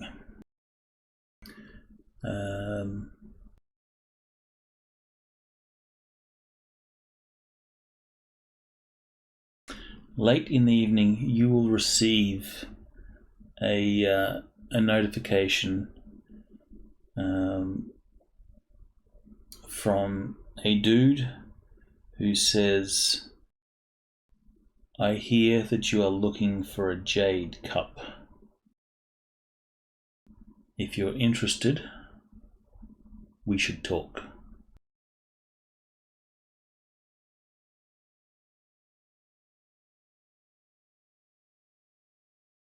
Right, well.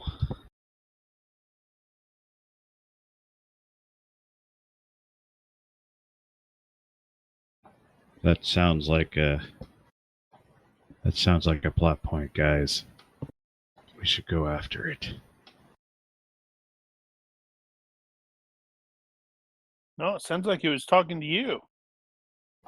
I'm not going to a meeting about that by myself. Why not? Because I can't shoot 4 guys in the head in 1 second.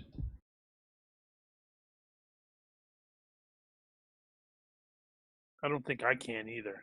I have to look into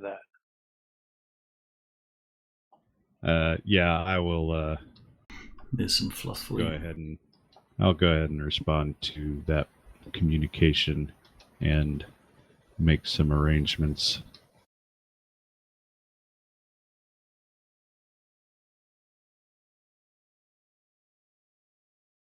Lore stores? What's a lore store?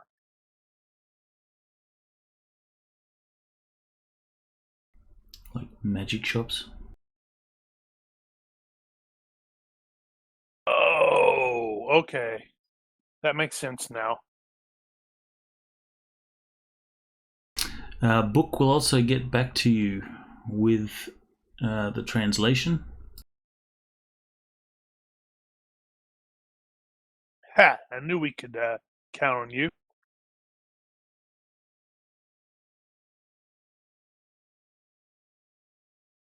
A mage's blood fuels the harvest sin. That's already bad because, there's blood.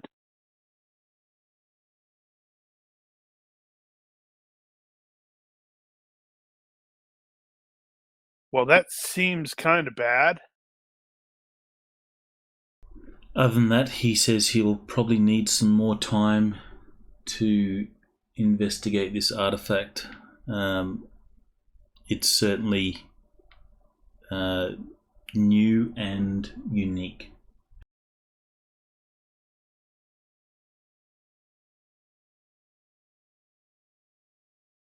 I wonder if we would have actually discussed our previous incident with him.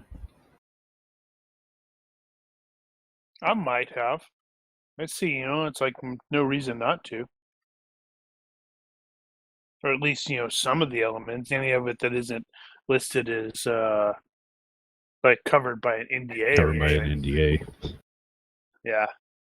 Because it's like, I figure, hey, we and it does sort of occur to me, Shard just picked up like the hidden lore spirit, so it's entirely possible he went to Book and said, hey, we ran into these things That's and I would true. like to know more about them. Can you teach me? That's feasible. Book is the teach type. All right, A so water snake passes from the ring of fire. Okay.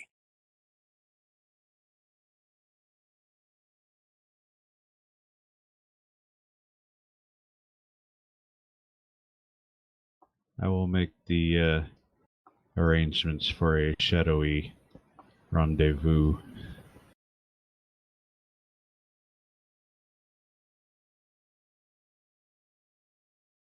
Try to steer it towards someplace defensible.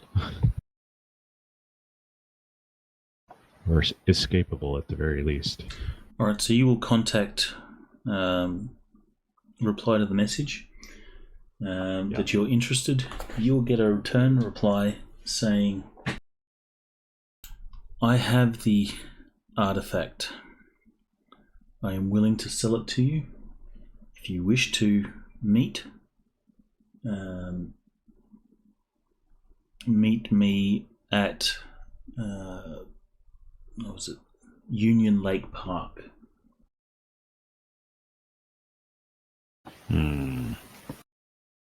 Which one's Union Lake?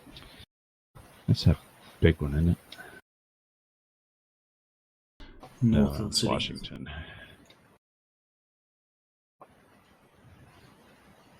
Where's the map?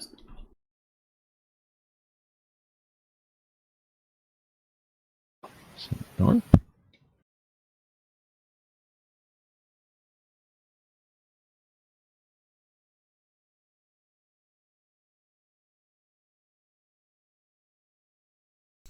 On this No. map, you have Union Lake up here. North of downtown.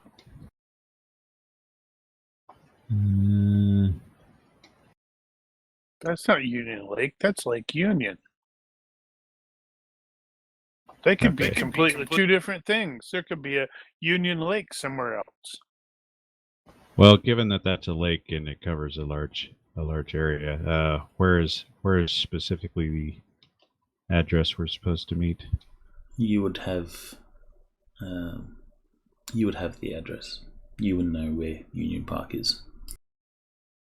Oh, Union Park. Sorry, So Union Lake Park. Union Lake Park. All right, which is that? That? And your contact will give you a location. Meet under the tree next to the fountain. So- There we are. Lake Union Park. It's right there on the end.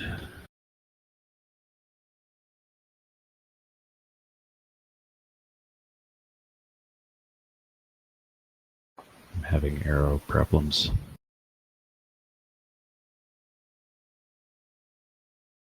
Yeah, it's not very big. Which map are you looking at? I'm looking at Google Earth. Okay. It's pretty wide open. Plenty of places for snipers to hide. Big museum of history there.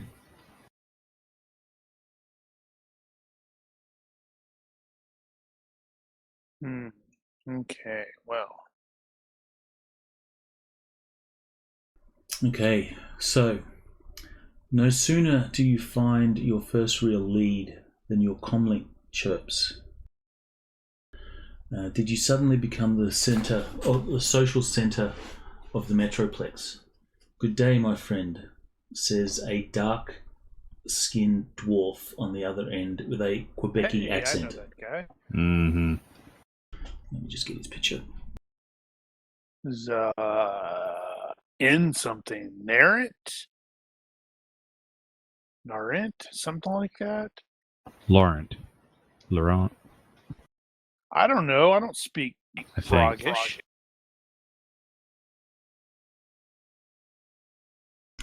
Laurent Nazir. Laurent. Hey, okay, well, I see why I was thinking Narrant.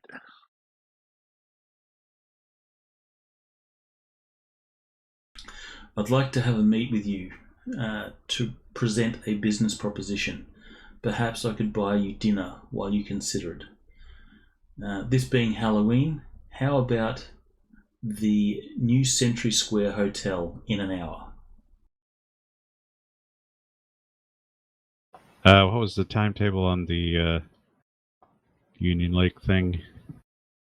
Lake Union?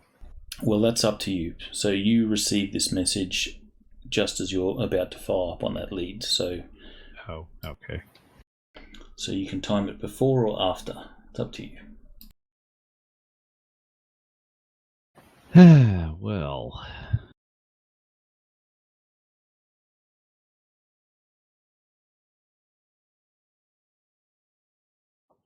I will ensure that the communication has gone out to the rest of the crew. Do we have any thoughts in that regard? I'm trying to remember who this dude represents. Atlantean. Some more fluff for you there. And I think we've snubbed him more than once. Well, I suspect what's going to be is he's going to say, "Yeah, find this cup and give it to me instead of Fiona." Because that's how that goes.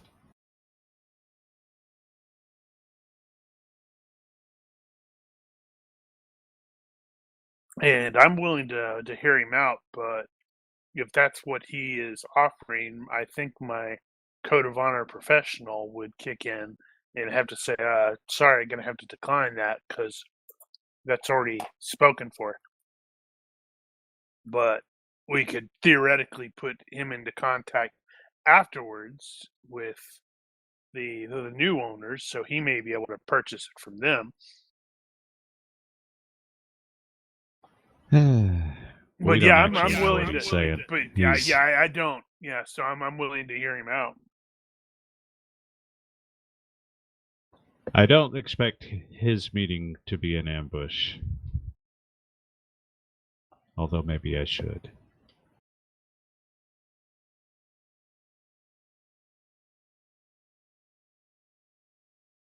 All right, so he wants to do that in an hour, then we can probably put off responding to the other thing for an hour. Yeah, let's do that. All right, so you're heading to the hotel? So at this point, we don't know where we're supposed to meet the other guys. Is that correct? We've got the where, but not the when. Okay, well, if that's the case, I think I will break off and at least go to the where, not right there, but just sort of start getting eyes on, maybe scout out some additional locations for. It's like, hey, that looks like it would be a good place for a sniper. Do we want to just split up? I suppose. Who shall I take with me? I seem to recall Kato was a parkour type. Yep. Well, if it's really wide open, that's going to be less useful.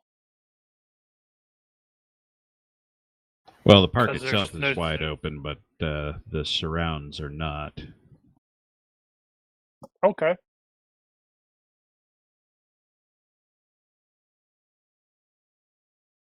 Yeah. Actually, now that I think about it, I can't remember if Frost has actually met this guy.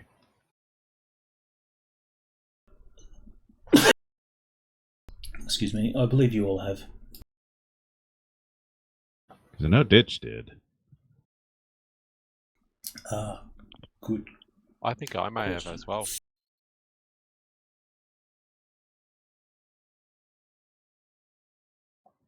Okay, so I guess Frost and Shard. Well, actually, I wonder if Shard should go to the park.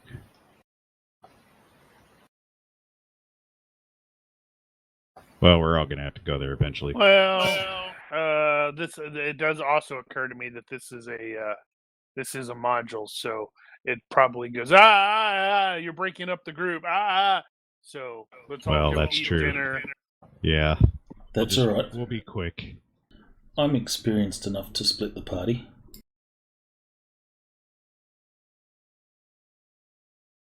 Evil Grin, please split the party. Yeah, we'll be quick.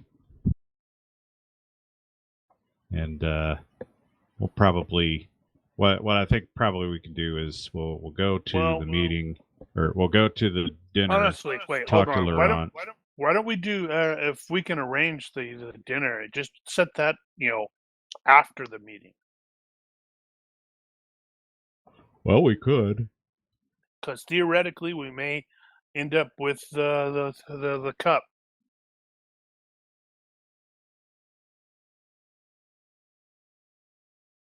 Note I did say theoretically because I am kind of presuming it's a trap as well. So yeah, let's have the dinner after we go meet the dude saying they have the cup. Or the dudette, or the dude, whatever. Well, Laurent gave a specific time. We could tell him we're not ready yet. Yeah, well, that's fine. He's like, hey, how about an hour? And go, yeah, would 2 hours work better?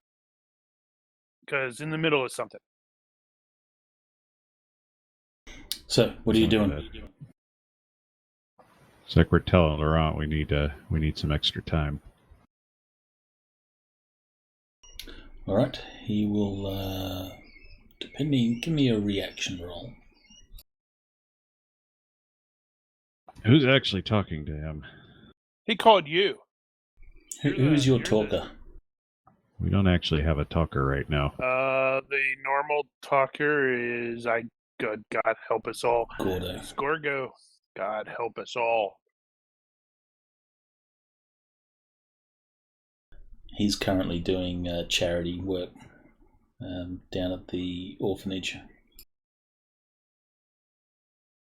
Promises that he'll catch up with you soon. Does anybody else have diplomacy? I seem to recall we were a bit short on that. have I've it only at got 11. it at 11. Yeah, I've got it at 11 as well. I have it at default. I'm I had a presuming decent that's less. carousing. Not Let's make quite it a the party. same. All right, let's see here. So we're talking to this dude. Okay. There.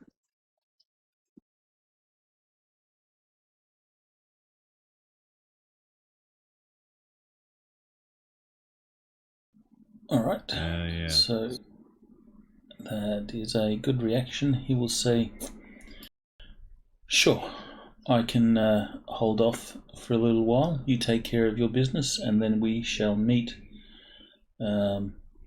in 2 hours at the New Century Motel. Hotel." Sounds good. So, that being the case, we will tell our mystery meeting 1 hour While we're already en route. while we're already en route. It ain't going to take us an hour to get there. Okay, so can everyone give me perception or observation rolls into the box, please?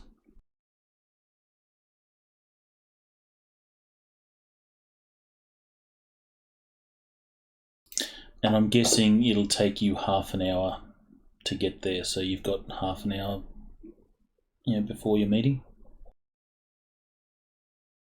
Would it take half an hour? Where were we? We were in, not Redmond, the other place. Renton. What would you prefer, observation or perception? Whichever's higher. Oh, Roll it into the box. my perception's higher.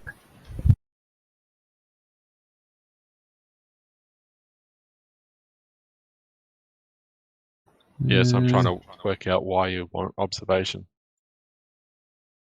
No, there's Renton. Because observation is the skill of observing stuff, which is potentially better than your perception. So your perception is your natural ability to notice stuff. I forgot to apply something on the observation, so mine would have been effective skill +1.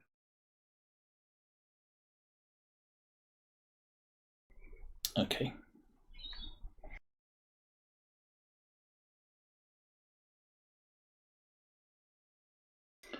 You guys are a pretty observant bunch. Because we're going in expecting an ambush. Okay, so Lake Union Park at night seems like a little bit of a dodgy place. While it is lit and stuff like that, you're fairly certain the patrons of the park are of a different variety at night than those during the day. So you will see some gangers. There's obviously some homeless people that set up in the park, and it is, especially at this time, late at night. It is, or late in the evening. It is a little shifty. You're looking around the area where you're supposed to meet your contact. Is there anyone doing anything special or specific in this lead up to the meet? Define special or specific.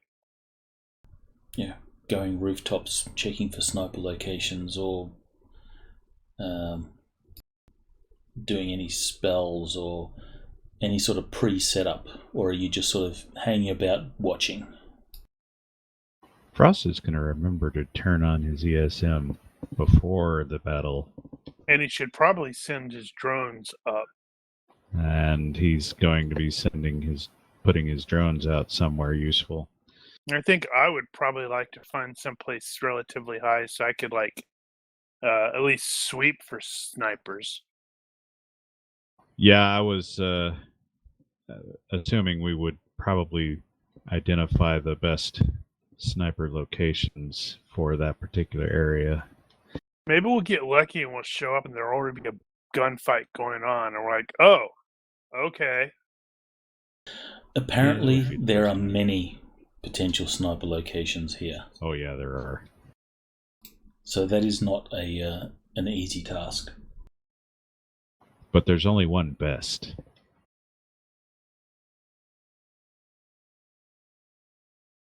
I don't know. There could be best for a specific purpose. It's a valid point. Actually, how long of a shot was that previous one? I think you said the roof was across the street or something. So Yep. So it wasn't a trained marksman could have easily pulled off the shot.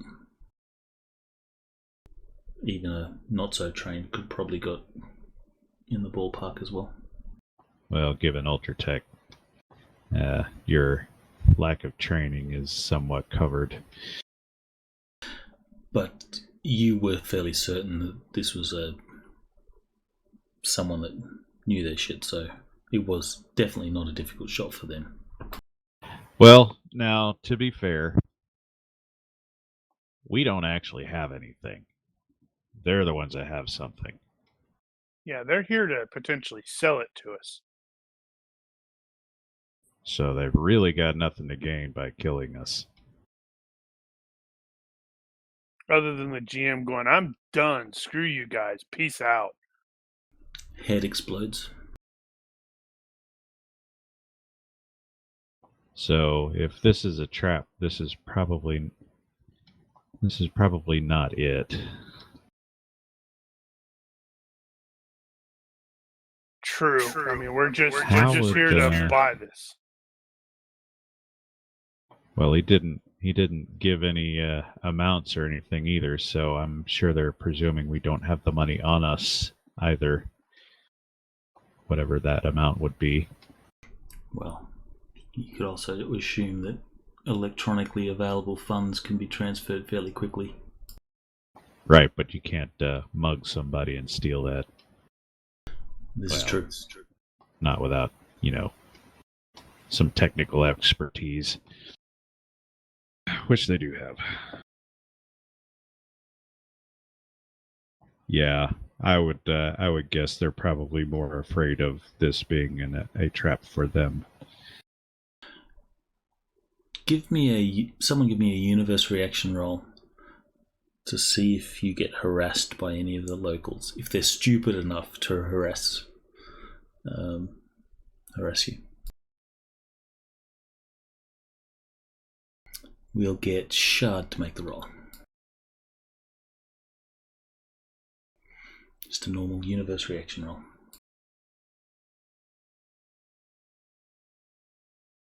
Wow. So as you guys are in the park, you're sort of talking and pointing out potential sniper locations and stuff like this. A group of 4 street punks notice you doing your thing and rather brazen sort of walk in your direction. I think you guys, at least Frey is well dressed. Yep. So you look like a rich mark. I don't know how Kato presents herself. I think Frost is fairly nondescript. Fits in really easy. That's probably true. And I'm not sure if Shard is actually attractive, so Shard would probably be well dressed as well.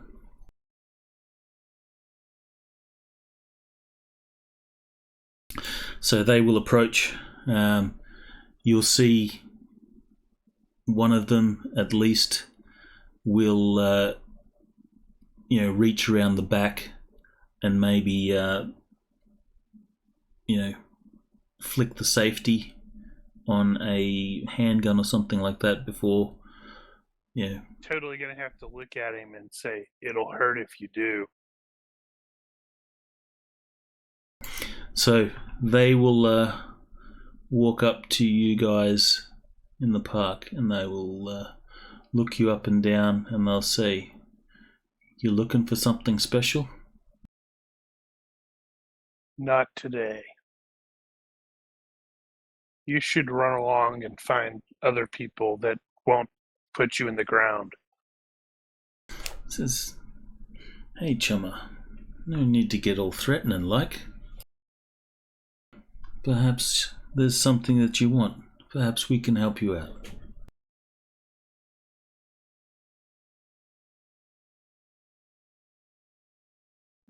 Something you need? Maybe you want a little buzz. We can hook you up.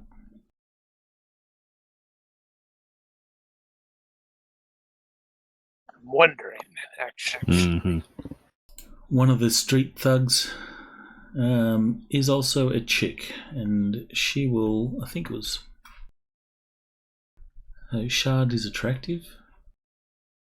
I know Is that- Frey is, because that's part of the elf thing. Okay, no, I'm mistaken. Shard's Sure it's not not. attractive. So she will sort of look at Frey with flirty eyes, and she'll sort of catwalk up to him and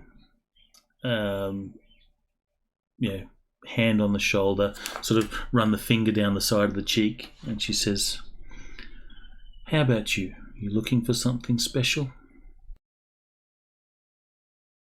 And Suspicious people moving around are entering your territory. she's so sex appealing you. So give me a will roll.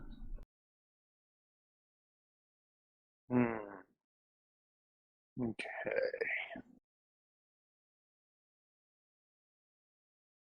Where the hell is my... There it is. Need to improve that. Yep, I definitely need to improve that. So you finding her a little bit attractive, at least her mannerisms and stuff is piqued your interest. Did I mention she was an elf? But she's definitely street. Here we go again.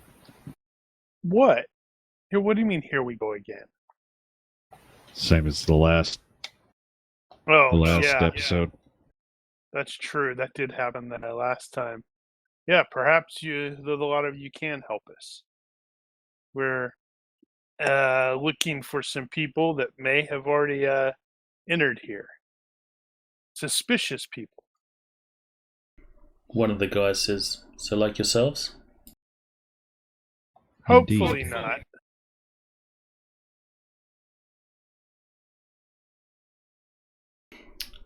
He shrugs and says, "People come and go here all the time. But usually they've got a reason after dark. What's your reason?" Shadowrunning. The one of the guys sort of chuckles, and he sort of laughs it off, and he says, "Ooh, we got some big time Shadowrunners here." Right. My name is Frey. This is Frost. That's Shard and Kato. What are your names again? When you mention you've got like rep, Oh, dude, I've got the max badass Shadowrunner. all right. So when you mention my name's Frey and this is Frost, you see he almost like chokes. It's like, oh shit, and his laughing you off attitude suddenly becomes a. Actually, give me a reaction roll with that. Those relevant modifiers. Let's see. Does the social sigma metahuman apply all the time on those, even if they're metahumans as well? Not in this case, because you have metahuman in the group. Wow, I tried to foobar that one. So, you see his attitude changes, and it goes from like basically brushing you off as not important to a sudden oh, hello, Mr. Wick. Respect. He says, "How's your dog?"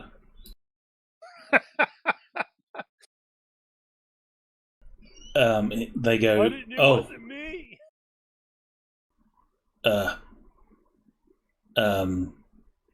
What exactly are you looking for? We're here to meet some people, and we would very much like to not have to kill them all. And where's the location that our target is? Where specifically is that in relation to where we're at now? It's wherever you want to be in relation to that. But he said it's like over under the tree, over by the fountain, and it's over there. Yeah, because I'm kind of leaning on the idea that if these guys this is their territory, they would have noticed some people staking out an area.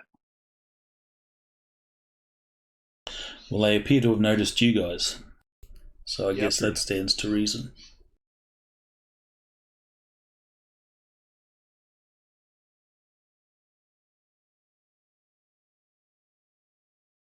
But yeah, just to see if they've Let's seen anybody else that's been suspicious in the area. The guy says, "Oh, you get shifty types here all the time. We run this turf here. But what sort of shifty types are you after? Can you be more specific?" Shifty types wanting to sell stuff. Or the kind that you look at and go, that's not a mark, that's a threat.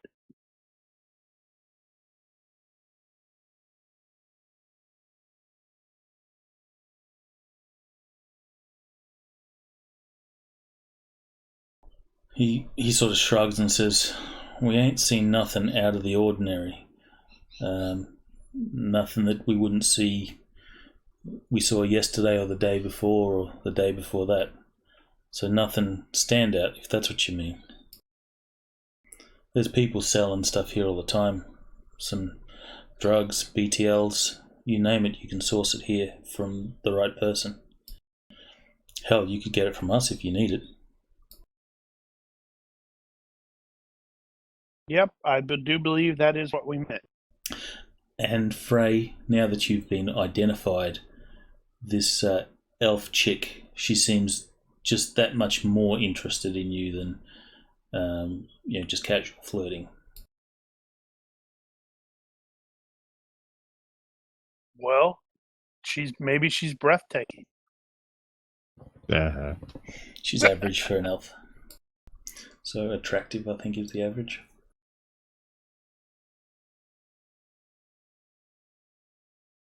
Well, we will. He will thank them very much for their assistance. As before, I suspect he has some sort of, drop communication thing, the equivalent of a card. Mm-hmm. Not these guys. These guys are most likely sinless. Frey. Okay, Frey. Yeah. All right, so you hand him your card. In case they happen to see something odd. The guy nods and will say, "If we find something, we'll let you know. This will be paid, yeah?" Of course. He will smile. And I look out for my friends. He says, "We'll leave you be. Let you go back to business. We'll make sure that no one harasses you." And he sort of, gently hits Sheila on the shoulder to sort of get her attention, pull her eyes off you, and says, "Sheila, let's go." And with that, they sort of back off and leave you alone.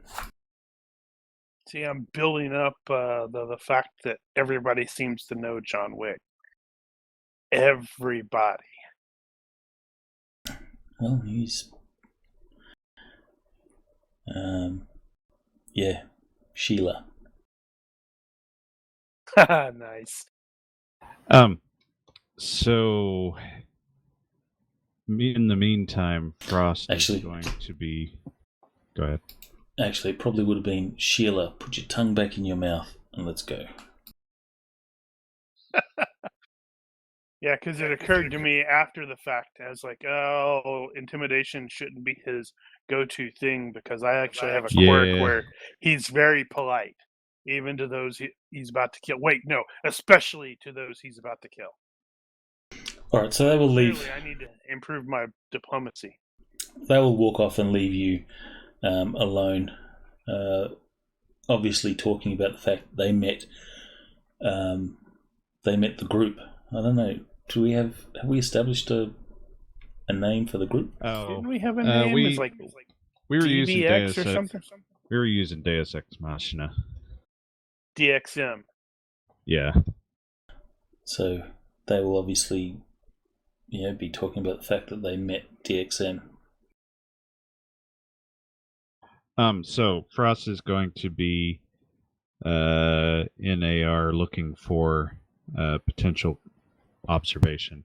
So where the security cameras are watching the area, and try to identify if the person selling, quote unquote, selling the artifact is actually them, then they have a hacker. They have a decker on the team, and that decker is going to be watching the area through whatever cameras are available. So I'm looking for them. Okay. How would I be observing if I were observing this? You would be commanding the camera feeds.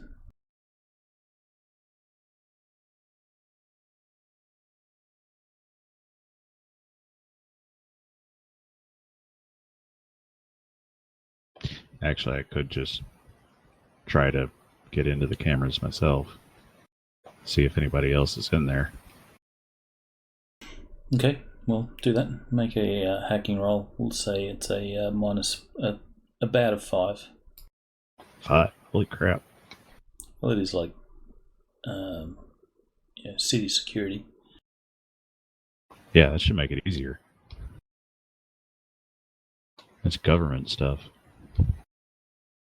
Not just government stuff, it's local government stuff. Not in Shadowrun land, though. Yeah, maybe. They're like, man, we're constantly getting hacked and shit. We should make it harder. Hacking them, yeah.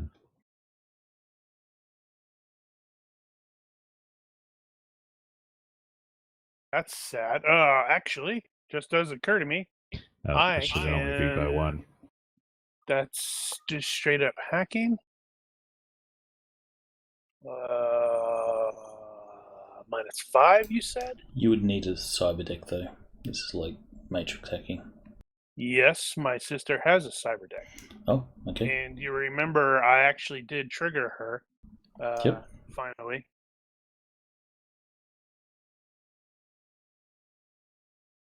Aha!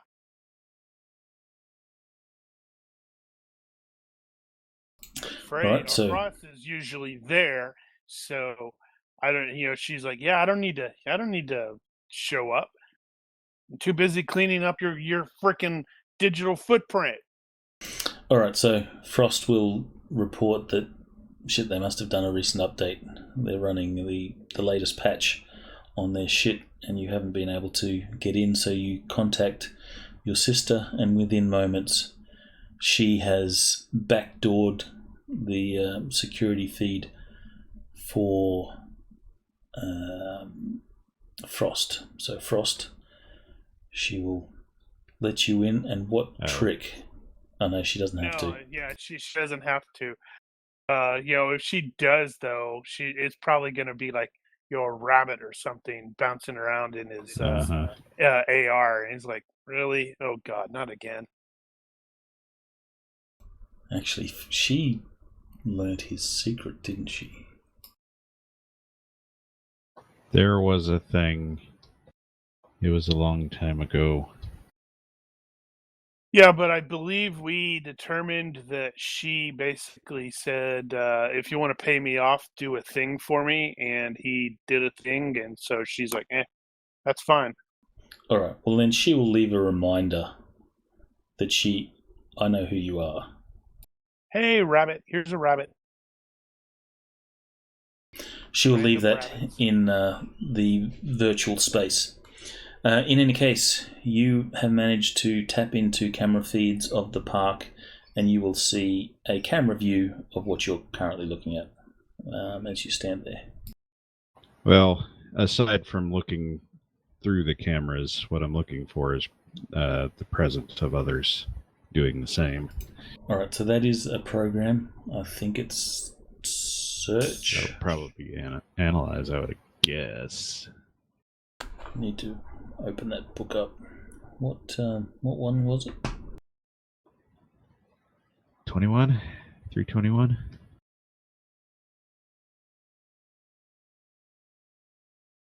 I don't see search. All I have is alter, analyze, breach, control, damage, ice, jam, listen, spoof, stealth, and trigger. It's the one that would work Yeah, against search is one. stealth. Guess you missed one. Did I? Okay, then I may have missed one. So search is correct. I may have just not. I'd have to try to remember where I put her damned GCA file, and I may have just not added that one to my powers thing. Alright, so search, it's a contest of search versus stealth when looking for stuff. So Oh, okay. Yeah, that makes sense, I guess. So if you're looking for someone, you can certainly make a roll on your stuffs. Your stealth? Sorry, your search? Where is the GCA?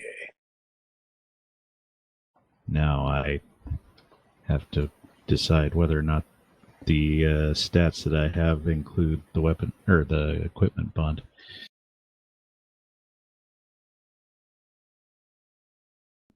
I would assume so. It would make sense. And Actually, I'm no. gonna assume that It they would. do. It would count if you're using the default off your hacking or whatever. But if your program has a specific rating, then it wouldn't. What? All right. So all your programs have a default. All right. So they default to computer hacking -3 or whatever. So the equipment bond will work in that case because your hacking skill will get the bonus, which will increase obviously the default. But if you have an actual program that you've purchased at a certain level that is not default, then I don't know if your bond would work in that case. Because it's not really your skill that you're using it off. You're using it off the program skill. None of these are going to fall under that. All right, so you're rolling these all on default. So well, I am focusing on this. So yeah, that was better. Damn. All right, so you guys will do what leading up? At what point do you sort of adopt your positions at the meet location? How long before or after? Well, it took us 20 minutes to get there. We had 40 minutes left before the scheduled meeting. So I presume at that 40-minute mark, we go to the fountain. Or in this case, the pond. Okay, so you'll be waiting there 40 minutes early at the spot. Sounds about right. And you're all going to be there, with the exception of possibly Frost, who's tucked away somewhere cyberdecking. Yeah, I don't have to be. Technically, they called him. Well, that is true. So that means I'll probably be sitting on the concrete around the pond. Oh, actually, looks like they got benches. I'll sit on a bench and chill. Okay. And somebody will cover me and make sure I don't get shot in the face. I wouldn't do that. Unless I was possessed. Okay, so about 5 minutes before the meet, Frost, you will notice that you are not alone in this node. There is the visible effect of someone breaking through the security measures, throwing out a few programs that first slow down, then break down the various firewalls and stuff like that. And then they enter the node and they are clearly disguised. There is like a blurry predator, shimmer in the node that you're in. And are you going to be running any sort of stealth yourself? Oh yeah, I'll run stealth. And I will let them do whatever they want to with the cameras and whatnot. Just pretend I'm not here. Give me a stealth roll.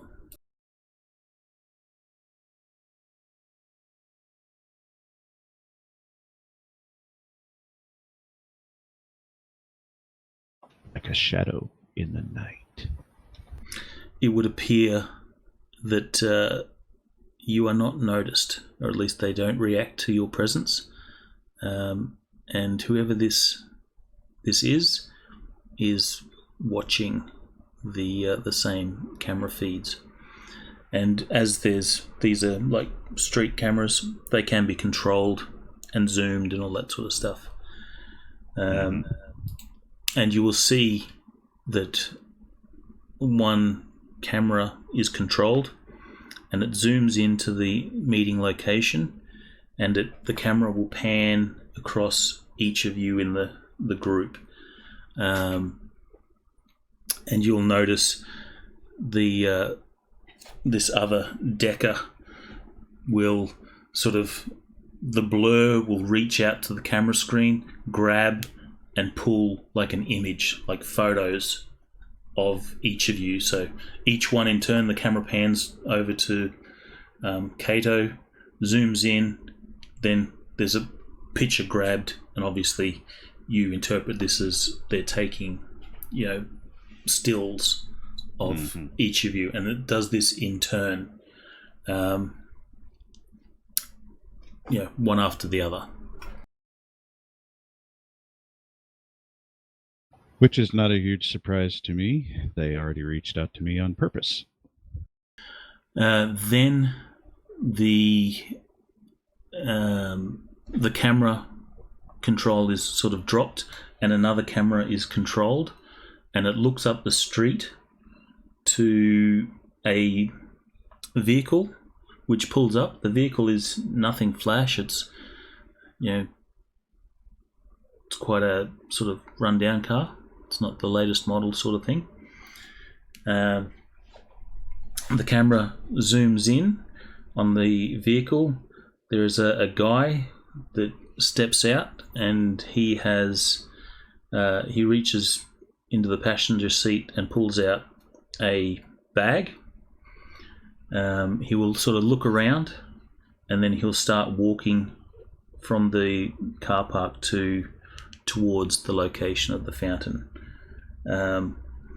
At this point, the camera follows him for a bit, and when he's sort of halfway there, you see the guy closes down control, and the guy that's doing the observing cleans his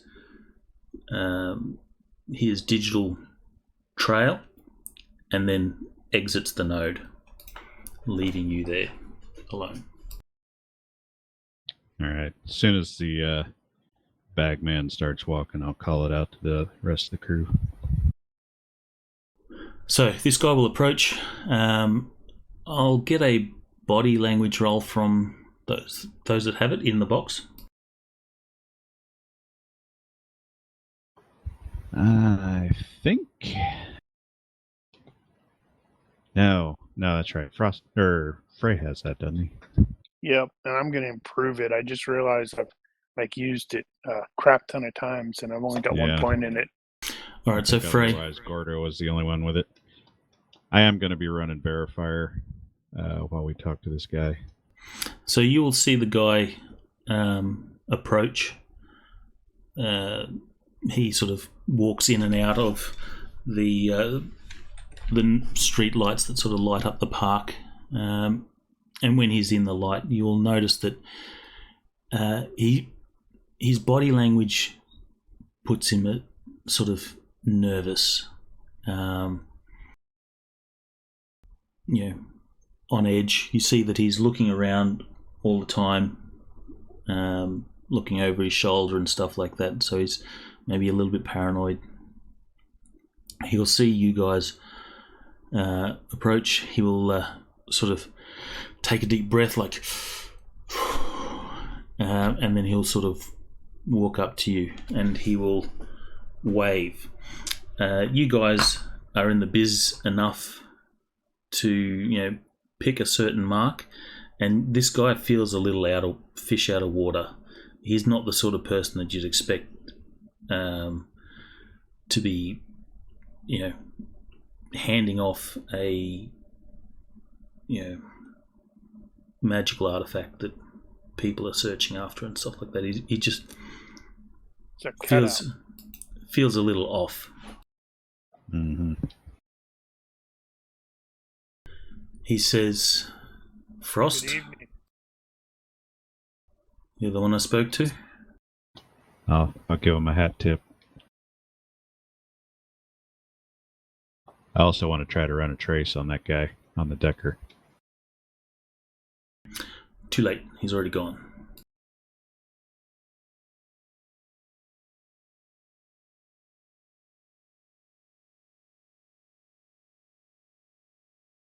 He will say, "You have. You said you were interested in a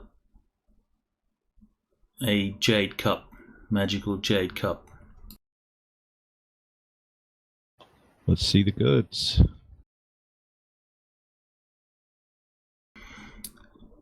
Rather nervously, he says, "Do you have money? Don't want to make any deals unless I know I'm going to get paid." Well, we need to know you got what we're looking for. So he will again look around,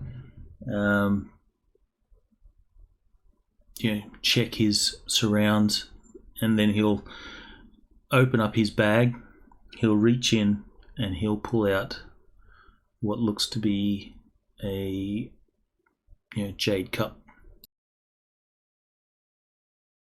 Does it match?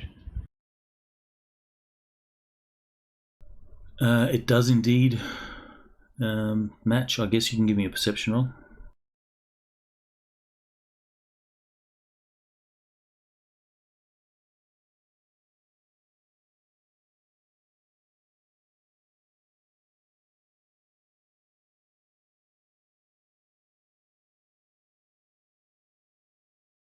I keep forgetting to add the visual enhancement stuff.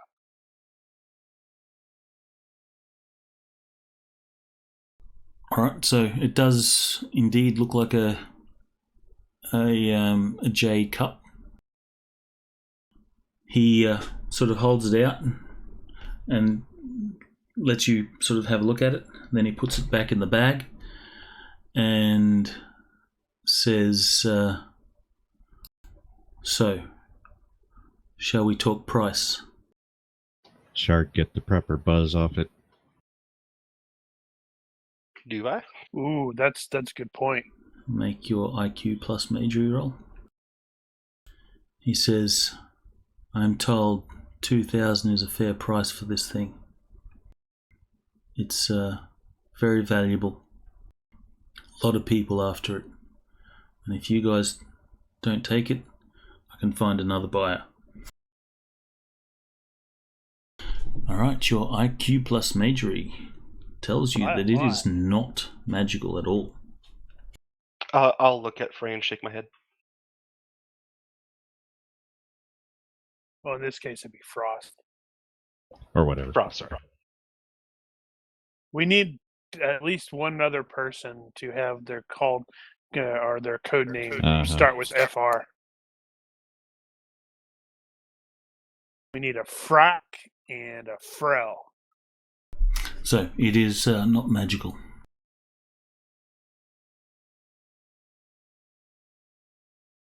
Okay. I guess we'll just come out with that and say, that is not a magical artifact. You see the guy's a little bit taken back. It's not the sort of question or whatever he expected. He says, yes it is. Of course it's magical. Although it is it does appear to be an excellent copy of the original.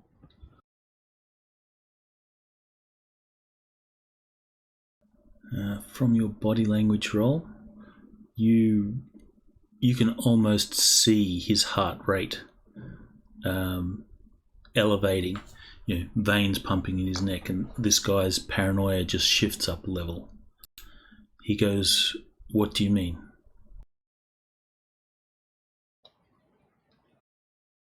We are actually more interested in The real thing?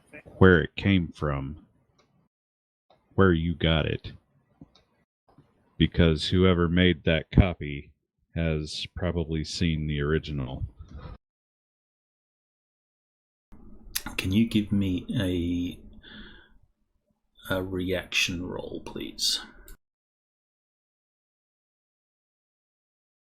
Do it to it, bro. I am wondering, or is this a universe or is this actual reaction? This will be a reaction for you since you're doing the talking. Don't include any modifiers that wouldn't be appropriate. So I'm debating whether I would prefer to use a skill for that. Well, you should probably do the reaction and then the skill. So give me the reaction first. Give me the reaction in the box since you're going to do a skill roll. Well, I What's in haven't the decided yet. box? Because I don't think fast talk is Draw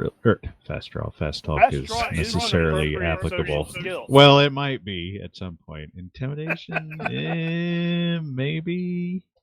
Can't you try to diplomancy? Well, do the reaction roll first in the box. I'm not a diplomancer. I think intimidation actually probably would make sense, especially since he's already nervous. So I will do that. So Born to be wired won't apply. Merchant might apply. This is a negotiation. Rep, maybe. That's probably it. Alright, so make your roll. So those are good? Yep. Into the box. Okay, and then you can give me your intimidation roll. Now, as far as the presentation here, he's not pulling guns and pointing things and threatening to kill him. He's just relying on the fact that he knows who he's dealing with here, and he knows he's out of his element, so I'm just going to be very stern and very... You are probably a little bit surprised that he has no sort of visible backup or anything like that. Seems like he's alone as well. Well, we know he has backup. We just don't know where they are. No, he's a cutout. Yeah. Probably just paid a bunch of money to show up so that we can get sniped. Okay, I'm just going to roll the intimidation, and you can apply those bonuses as needed. Do you want that in the box or open? You can make it open. That was a shitty roll. Well, it could have been worse. It could have been That worse. could have been a 5, 6, and a 6.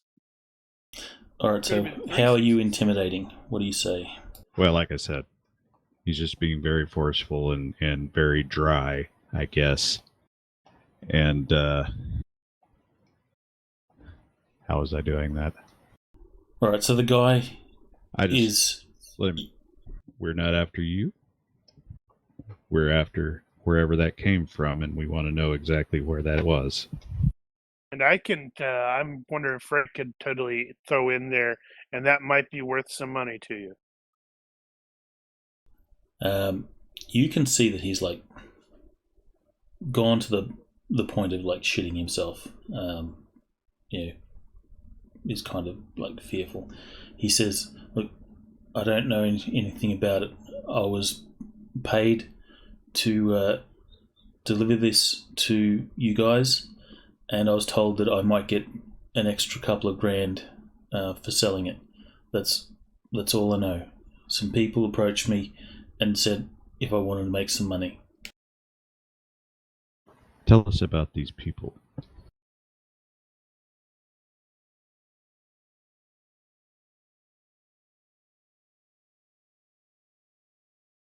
Alright, he says...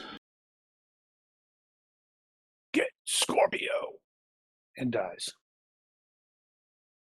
He Actually, says, Dana's... "Arg!" as his chest explodes from a long-range 50 caliber bullet. No thank you. He says there were a group of 5. I only really spoke to 2 of them, and I think there's a name mentioned, Bitspeak. He went by. I don't think that was his real name. It's like a nickname or something. And there was another. What was that name?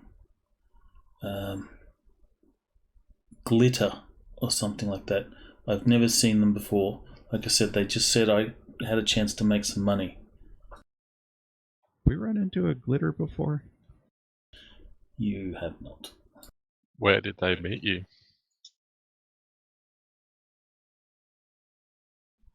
They just approached me in a bar. Is that where they gave you the cup? So here's something. Wanted to check, see if I recognize the names.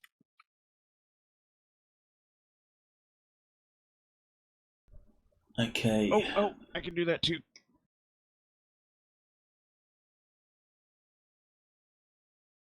Except my skill isn't that great, so I'm not going to bother. Well, mine isn't exactly great either.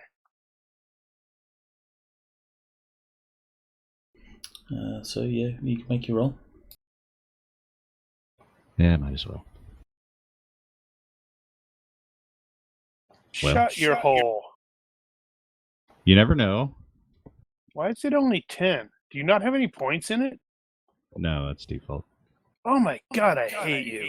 Which, speaking of, I need to make a note to actually fix that.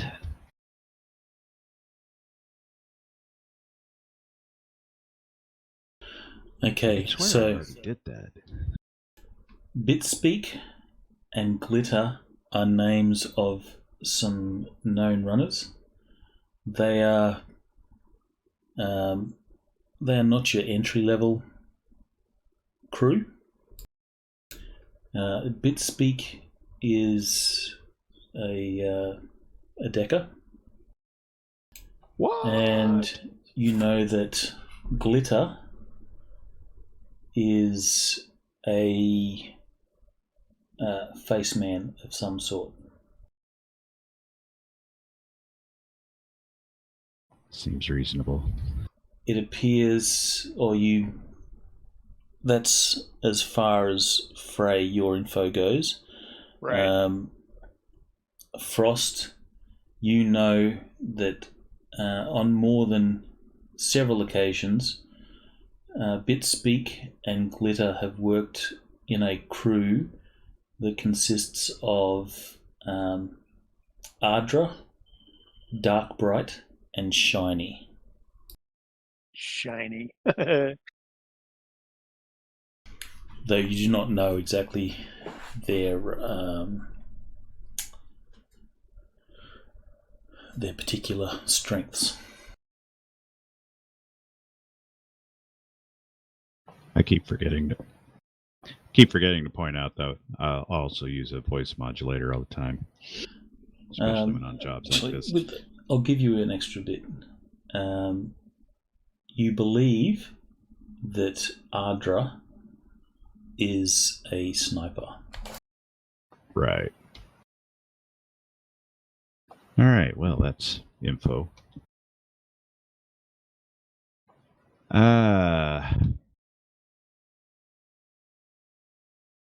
half tempted to buy the damn thing off him anyway. So was I.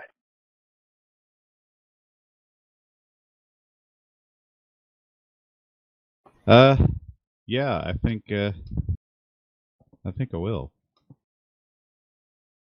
And then tell him, go home, live a good life, don't get involved in this crap.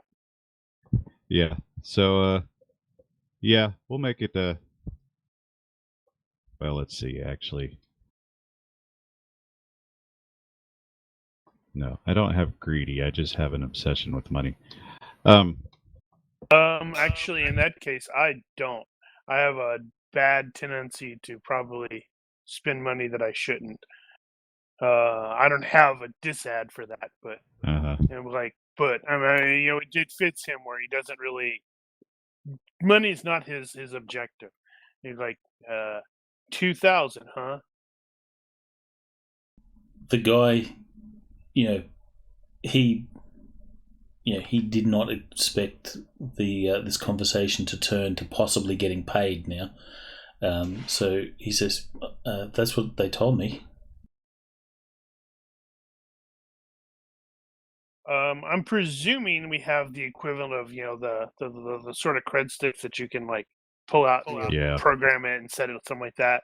I think I'll do that for 2K, and I'll toss it to him and say, "Now go home, chummer. This is not the life for you." Apparently, it is. He gets paid. You're very he's very lucky he didn't get shot. They ain't over yet. So you toss the cred stick to him. He will pick it up, and he will, quite surprised. He looks at the money, and you see, obviously, this guy isn't flush with cash, and $2,000 is a bit of a windfall for him. And you can see his face lights up, and he says, "Sure." And then he just sort of walks up to you, fairly briskly. Just leave the bag there. Just leave the bag there. It's like a brisk walk, which would have probably got him shot in most other, or at least had triggered people to draw guns, but this guy is clearly going to stop as we all react and start to go for the guns, and he's just like, whoa, I'll just leave it here. Yeah, and he does. He will sort of put the bag down on the ground, and he'll just sort of back off. And unless he's stopped, he will eventually leave. He sort of makes it halfway back to his car, and then he breaks into a jog. What a dumbass. But hey, I got a cup for my mantle. Mm-hmm. I'm totally gonna use it to store my keys. I'm actually going to sweep that thing for transmitters. Well, yeah, I was presuming that. Alright, so you can see that this thing is a reasonable facsimile of the cup. Obviously, it's not magical. It's definitely not what you would expect for a 10,000-year-old artifact or anything like that. It's been fairly recently fabricated, 3D printed or something to that effect. No, go ahead. You do sweep it for tracking devices or transmitters, and there does appear to be a device. No need to roll for your sensor operation. It's fairly apparent. So I had a thought just now. People are able to reach out to us through our little code name things. Can we reach out to people, to other ones? Because I was totally thinking it's like we shoot a message to what was it, Ardra, or no, wait, what? That's not the face. I can't remember what the face's name was. Glitter? Was it Glitter? Yeah, and just go, dude. We need to talk. Yeah. I'm gonna run literally pick a. Yep. They're the names. I'm gonna run a tag eraser over the transmitter on this thing, and I'm gonna say, let's send this to Book, who used to be able to track things based on who owned them. That's not a terrible idea either, if he's not out partying. But yeah, I'm serious. It's like if there's like a freaking Shadowrun network or something, our Shadowrunner network, where we can just shoot a message to them and go, dude, we don't want this to come to the shooting. You're professionals, we're professionals. Let's be professional. Okay, that sounds like a streetwise roll. The margin of success will determine how quickly that will Who's arrive. got the highest streetwise? I got a 12. Yeah, we should sort that out at some point. Yeah, who's got the highest? I got a 12. 12. I have 14. So you can do an assist. You can have up to 2 people assist. I think All right, Buck had so a I'm 14. Try to assist whoever has the 14. And unfortunately not do that. So that's a -1. Any other assists? Next assist needs to be a 3 to give to compensate for my bad roll. Hey. Well, so that's +1. Yeah. Wow, that was a wild roll. All right, we're in the positives. Okay, so with some input from the others, Frost will reach out to the other team. All right, and your message is you want to meet and talk. Yeah. It's just we know that they're involved in the kidnapping, and we're just, dude, they're professionals, we're professionals. Well, we'll tell them we're basically here for the girl. And the cup. Maybe the cup on the side. And we do not want to end up having to exchange bullets. Okay, well, you will get that message out, and it'll obviously take time Right. for that to happen. I guess your next thing, you look at your watches, and you've got maybe a little over half an hour to meet up for dinner. I would very much like the cup. You mean this cup? Yeah. No, I'm a professional. I wouldn't do that. Oh, I'd be It's so just- but tempted. it's I wouldn't really do funny. it, but I'd be really tempted. If you tried to pass it off, you would definitely be getting some negative faction rep. Uh-huh. No, I wouldn't do that. When it's like, yeah, we've got this. It's not the real one, but Yeah, I'd be curious if you could trace the materials or something like that to whoever made it. But probably not. This is amusing. Oh, it's just looking at the legwork section of this module. So if you guys were looking up information on Fiona Craig, and if you scored enough of a success roll, the information that you're given is apparently a group of Shadowrunners rescued her from some nasty hombres in the Orc Underground this year. Or early this year. That's kind of amusing. Wow. vaguely Ironic, it happened familiar twice. for some reason. I can't figure out why that's so familiar.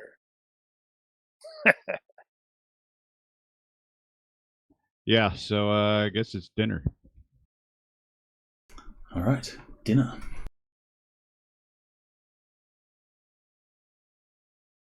Was that the mission that I was in?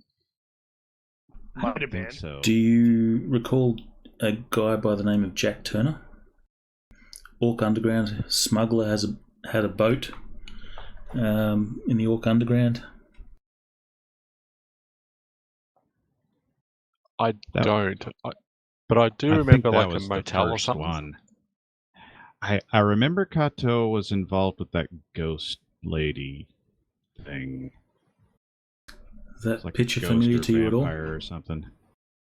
Yeah, no, it's not. That's No, Jack Turner. she was a Nosferatu. That's what it was.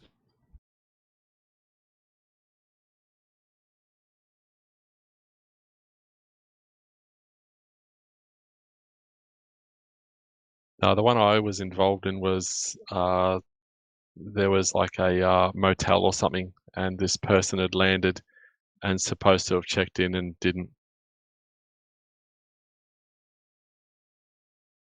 That sounds relatively familiar. Right. Was I don't that- know. I've slept like at least once since then, so I can't remember anything. Yeah, it's going back a ways. It's the one with the other two that joined us briefly. Yeah. Well, wait, was that? No, that wasn't a motel. Damn, now I can't remember.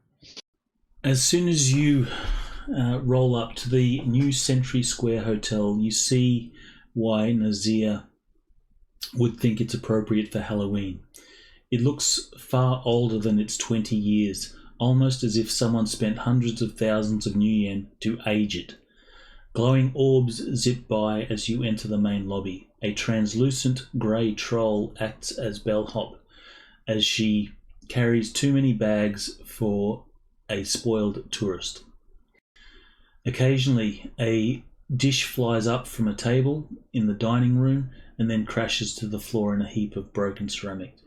Just past the broken plate, you see Laurent Nazir sitting at the round table, already sipping a glass of wine.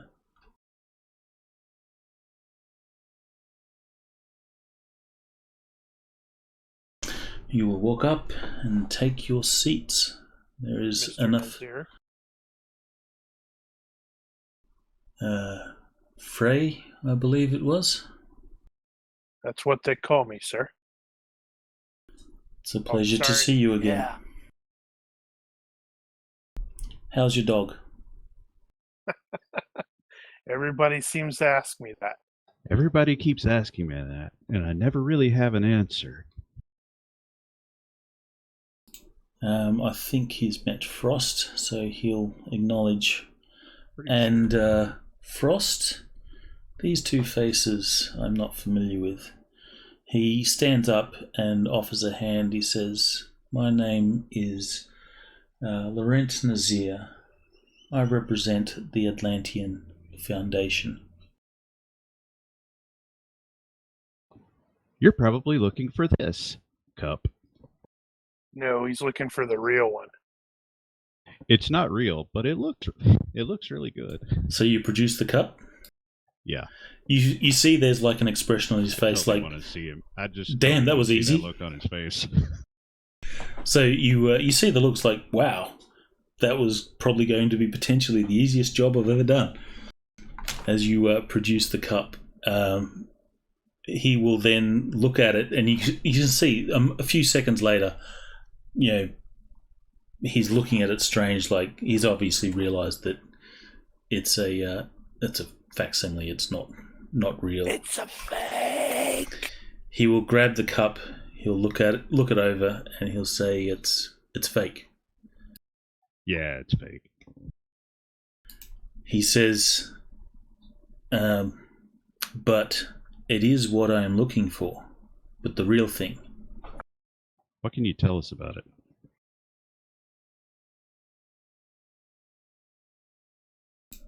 Ooh, let's see. I can tell you that there are a number of people interested in this artifact. I don't know any details, but the Atlantean Foundation would definitely like to get their hands on it for further research.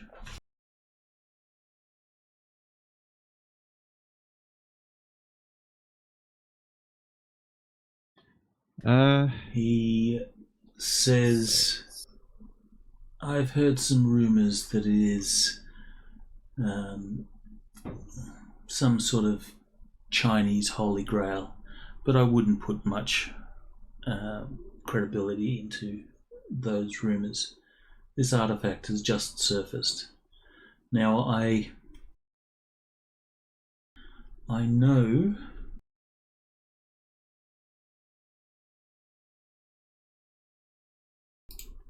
that Fiona Craig has asked you to recover this artifact. And I will assume she has offered a going rate. I'm willing to match that if you would recover this artifact for me instead. Already told her that we would get it for her. That would be immoral. No, that's not immoral. Not that's Unprofessional. Not the right word. That would be Unprofessional. unprofessional. We put you in contact with her after we retrieved it. He says Fiona Craig will certainly not take that any further. My opportunity to get this cup rests with you right now. Of course, there are other avenues, but I'd prefer to do it through people currently investigating it. I'm presuming you haven't pursued other avenues already. A man with my position doesn't tell.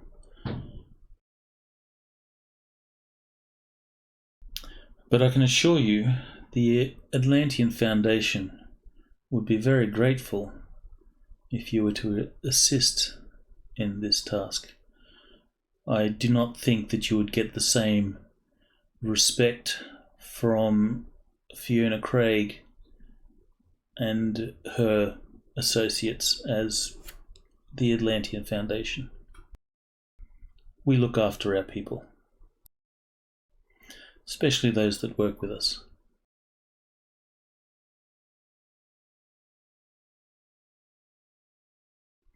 Those of you with fast talk and stuff, would realise he's just sort of spinning this in his favour.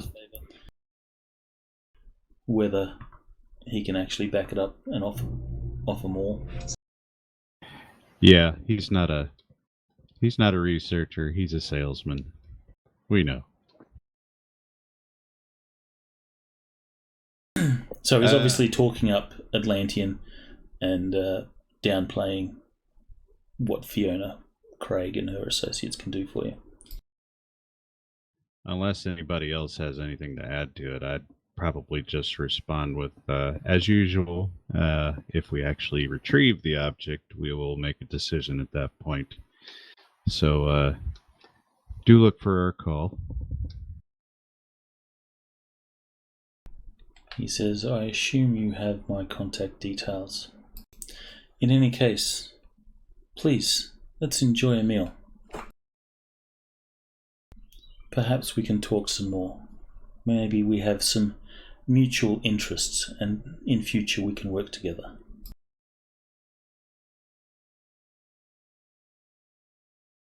It probably wouldn't hurt to schmooze the guy,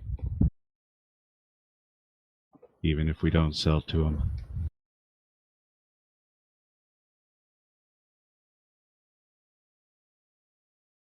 Okay, so if you have carousing or anything like that, this is definitely a time to make a roll to make a good impression.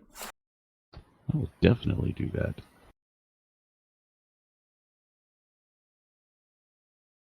And roll crappy. You succeeded. Your dinner goes quite well. There is definitely mutual business. Everything is very business, but he's definitely someone that is willing to work with you guys, as you're probably willing to work with him if the situation calls for it. As long as he doesn't break out the Coke right there on the table. He seems fairly genuine. He does talk a little bit about the Atlantean Foundation, so feel free to Shadowland Wiki some information on them. He also tells you that he's from the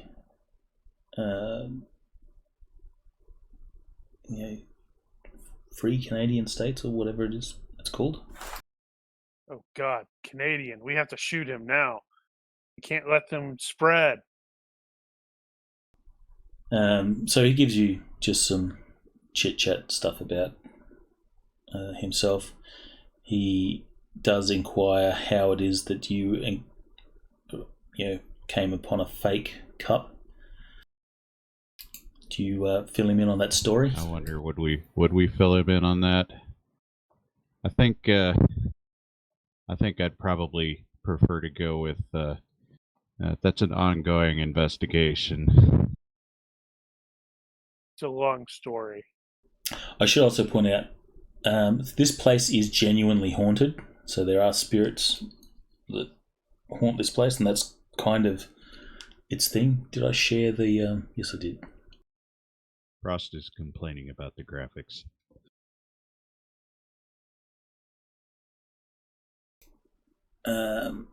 So, yeah, it is an actual genuinely haunted place. Plates will fly, and they are a little bit of a distraction, but that is kind of the appeal. People come here to witness poltergeist type activity.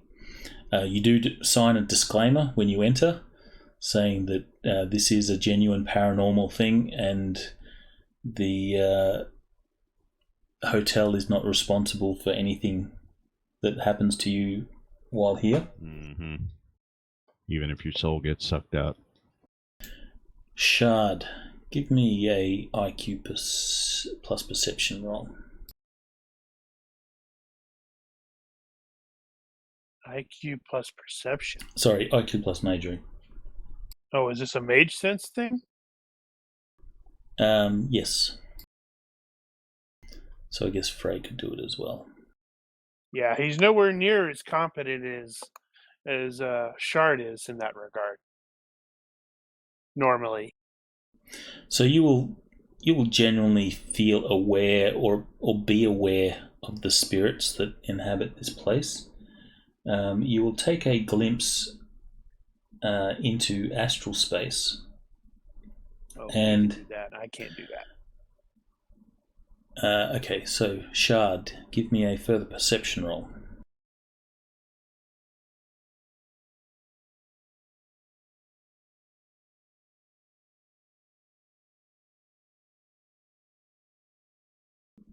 You will notice hanging around this place, and given your recent interactions with these spirits, there's a little bit of a cause for alarm, but you can see a few Shadim spirits just hovering around the place, looking.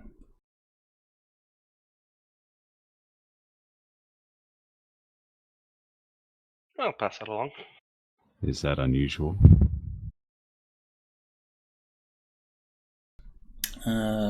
Give me a lore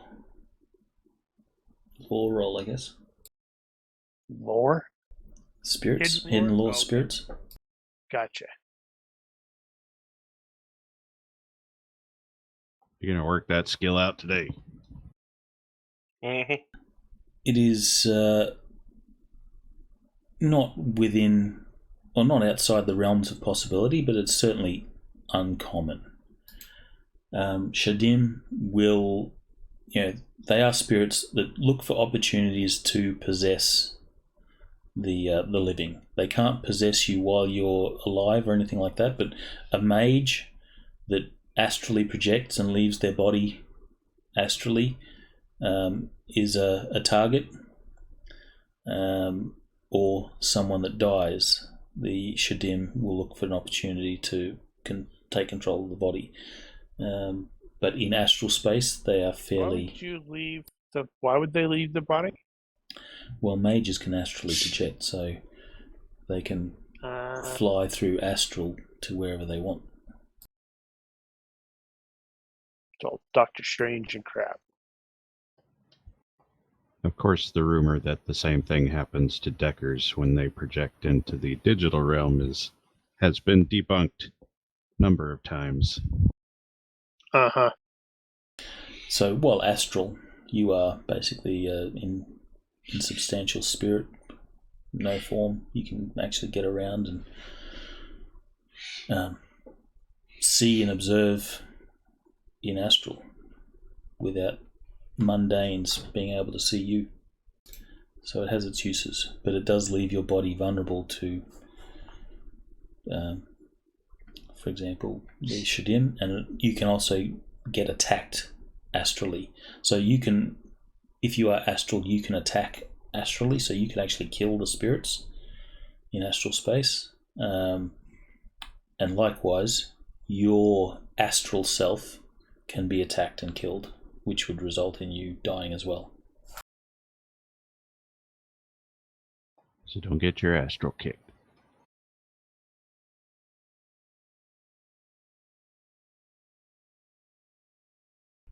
So these spirits, you see a couple of them hanging around, and you can just tell that they're looking for the opportunity. If there was a mage in this place that decided he wanted to go astral and check out the hotel, one of these Shadim, with certainty, you would know, would make a beeline for that body to control it.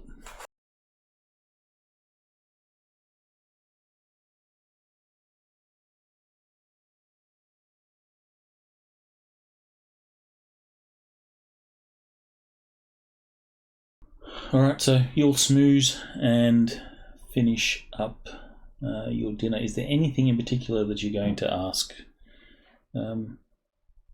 Laurent? I was debating about whether to ask him about the inscription.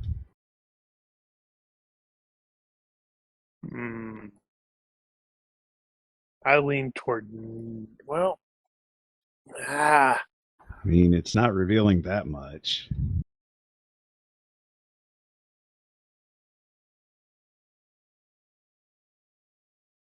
Yeah, it's one of those. It's like I can see maybe, but I can also see. Do you want to do that? Does he like read it, have it translated and then leave the state? Oh, well, no, I don't mean that. I mean, we already got a translation from book, so I'm talking about asking him about, this is what it says. Does that mean anything to you? Since they clearly know something about the cup already.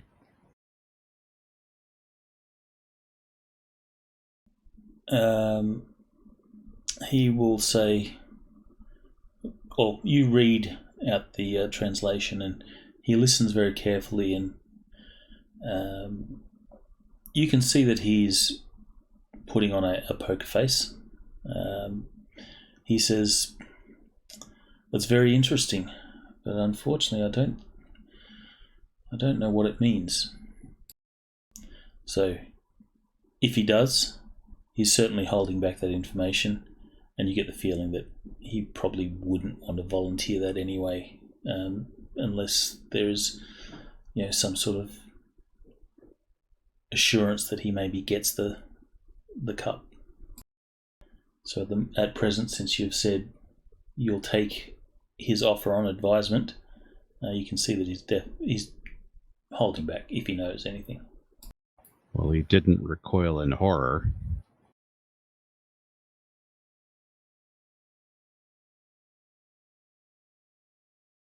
So nothing in particular? No, I can't think of anything in particular. I can't think of anything.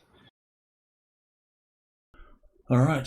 Well, now you have offers and counter offers from people looking for the Jade Cup.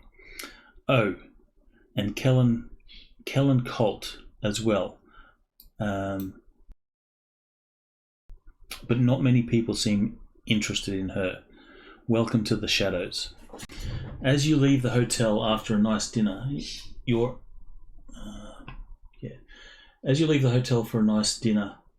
immediately notice that you're not the only people working tonight. A plain white van slows to a crawl in front of a pedestrian less than 20 yards away.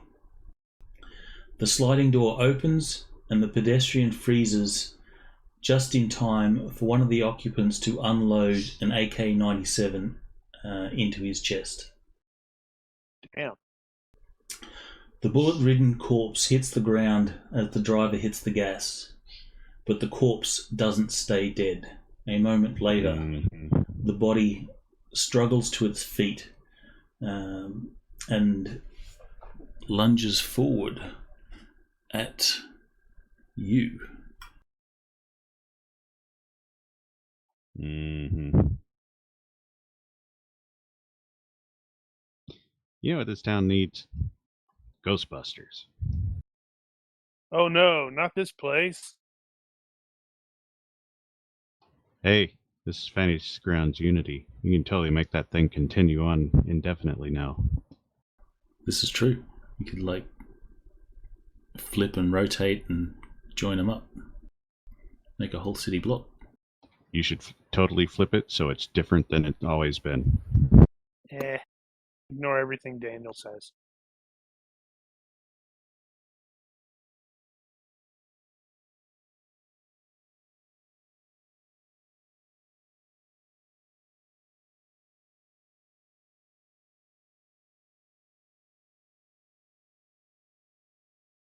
I can do this.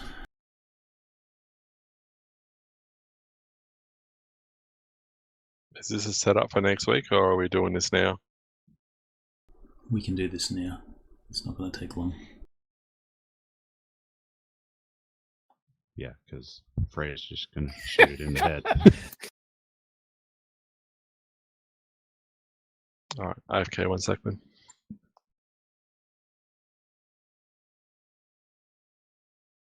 There we go. It's night time. Right. Takes a What minute. changed? I made it.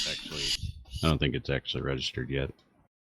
There we go. I have to share it. Now It's not very dark.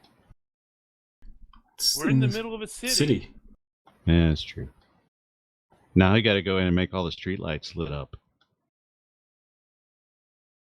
No, he Actually, doesn't. you know, I just can saying do that in Unity. Just It saying does have that you lighting. should do that, and so when you end up using this map again later, it'll actually be there already. I would have set that up had I have thought about it, but unfortunately, because that would have been cool.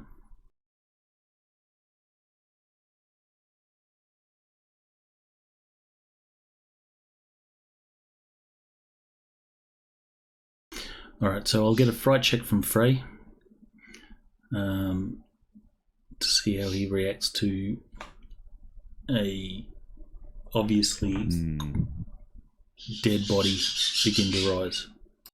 Now, we have seen this a week ago? No, a month? It is a little over a month. A little over a month. However, But we have seen this before. in the actual campaign, it states that that happened a year ago. Oh, well, still. But, yeah, so a little over a month. Stop choking that bird. It wants something. Don't we all? Right, so fright check succeeded. Seeing a zombie, first thing doing is fast drawing my pistol.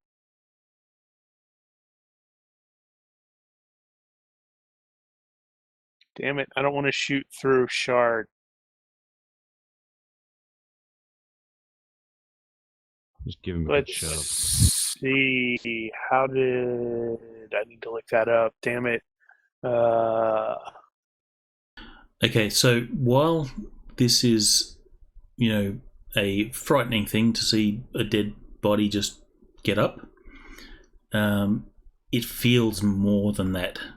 And if you recall from your previous encounter, these guys emit an aura of terror. Right. Right, that's what that was.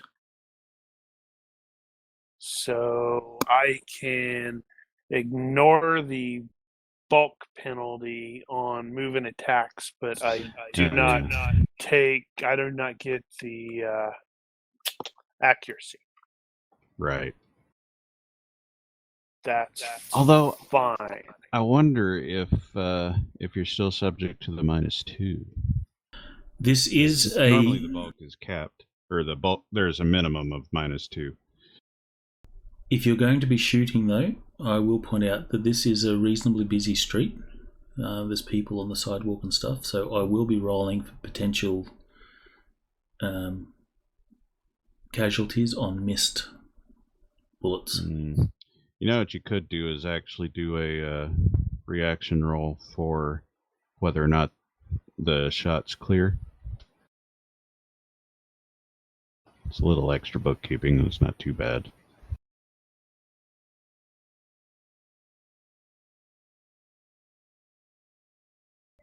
I'll make it instead of a 9 or less, I'll make it a 7 or less that a bystander can get hit. Is it just like one person thing? Yes. Well, at least at the moment, if you start killing more people, you imagine these Shadim that have been hovering around might, use the opportunity to pick up another corpse.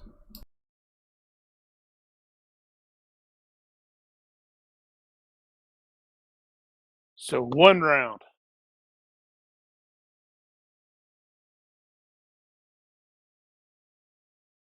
Alright, so you successfully fast drew.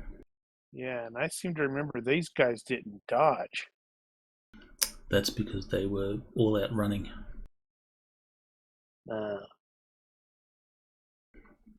They do have a reasonably good dodge, however. Not when you roll like 10's that. not bad.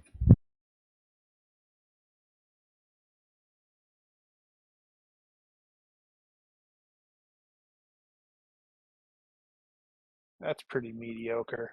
Yeah. Still, it's to the skull. It doesn't matter. They have the trait, no brain, and all that sort of rubbish. Figures. It is the body that's being puppeted. So you will, with that sort of damage, you will explode the top of the head of this person that has been, you assume was a deliberate assassination attempt. This obviously has the hallmarks of a hit. So you will take off the top of the head. And piercing plus is 1.5. Yep. Oh, right, because I don't have brain.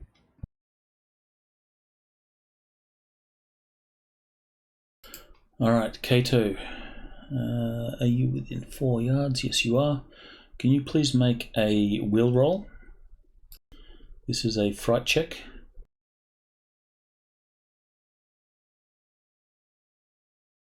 So Can I use my luck on it? you certainly can. Roll twice more.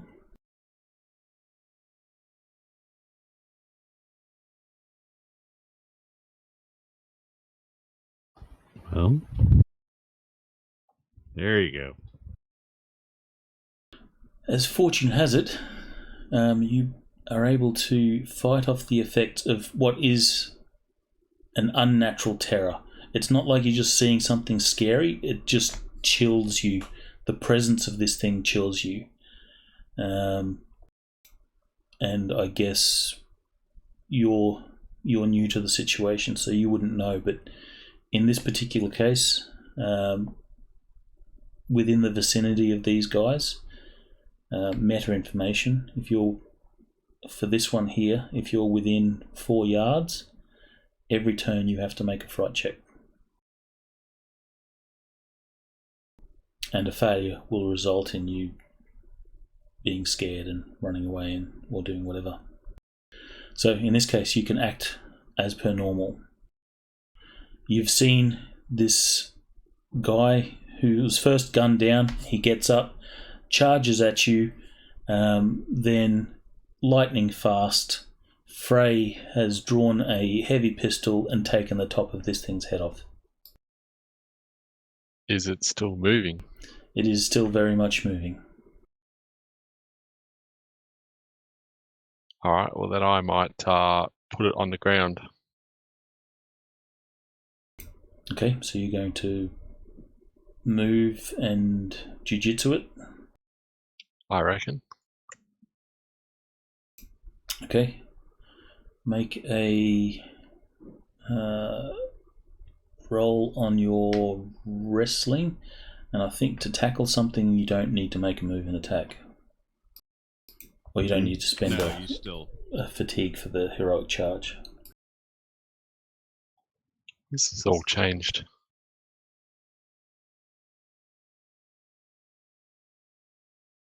It's all Yeah. Brian's fault.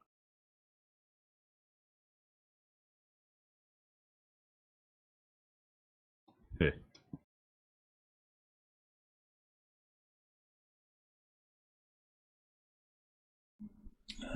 Hang on a sec, that might be a fail due to half move and dodge. So, dodge 5, so yes, that's a fail. So you'll have this thing grappled.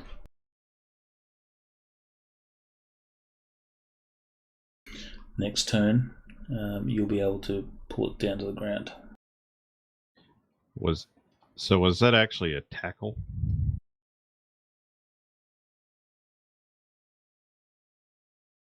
I don't know, was it? Are you just grabbing this thing or are you trying to tackle it to the ground? I'm trying to put it to the ground.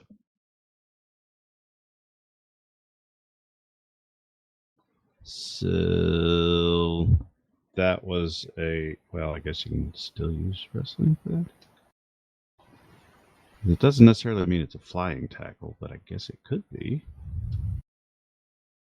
Since we're so close to time, or actually just over time, we will say that your flying tackle has brought this thing to the ground, so you have it grappled on the ground.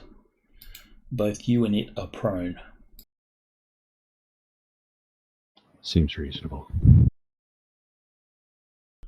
It will attempt to break free from your grapple. I was going to say, it Um, can't bite you. It can't bite you. It's got no head. No, it's got no top of its head. It might have a jaw. Well, okay. Well, let's say it has a, from one of its eye sockets to, the left half of its head is gone. So there's one, busted ass eye that the hydrostatic pressure from the bullet has sort of mangled the other eye, and it's like looking at you really weird, half hanging out of the head, but there's blood just sort of leaking everywhere. It will attempt to break free. It is doing an all-out attack, so you can roll your wrestling.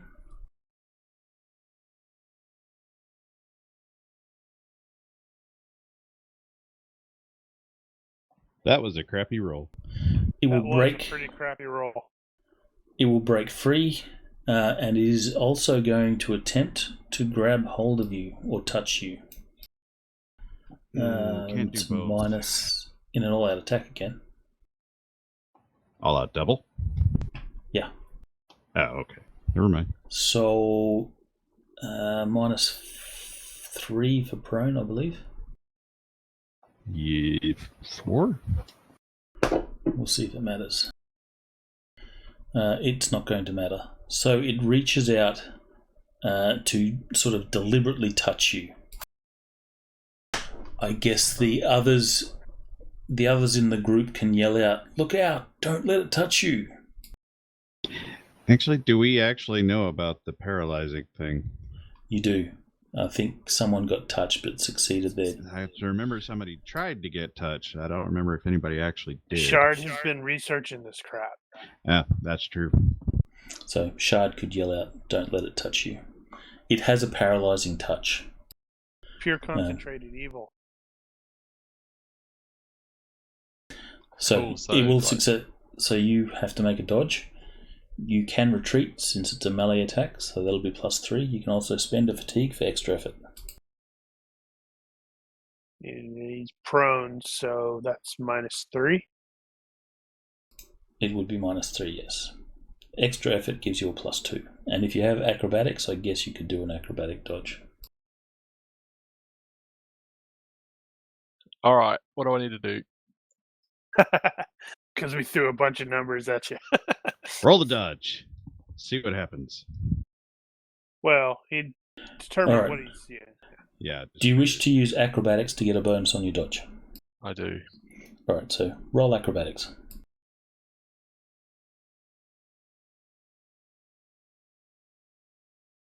Alright, that will succeed. So you will, Currently at -1 on the helicopter dodge. spin your legs to move you on the ground. That gives you a +2. Wow. That's But not you probably good. got that covered. So you got 2 for acrobatic, 2 for feverish defense. -3 for -3 for for that. prone. And +3 for retreat. So you're going to be just off.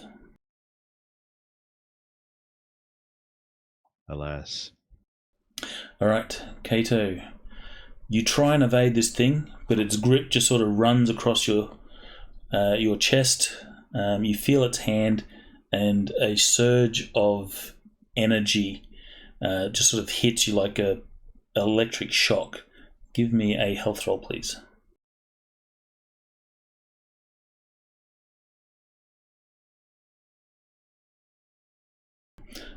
As much as you fight it, this electric shock just sort of goes through your body, and you feel your body just go limp. Oh yeah, it's literally by 1. I just plugged in all of the modifiers. It's +4. Aha! The dice are very capricious today. It's because I used my luck to get Yep. out of this. Alright, so your body is limp, and you get the feeling that this thing is going to have its wicked way with you. You'll be aight. Frost, you use a submachine gun, right?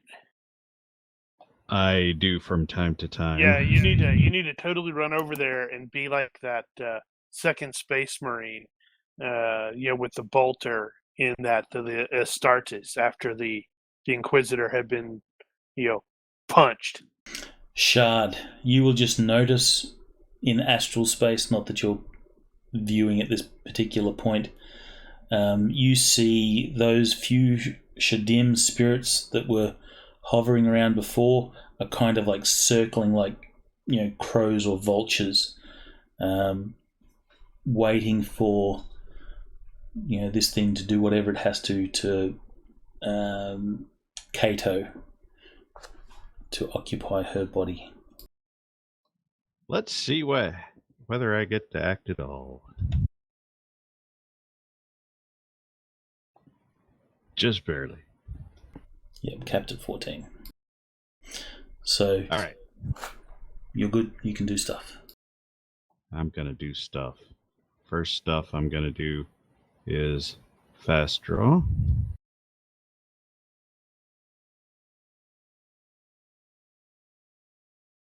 And that was a super good roll for absolutely no reason.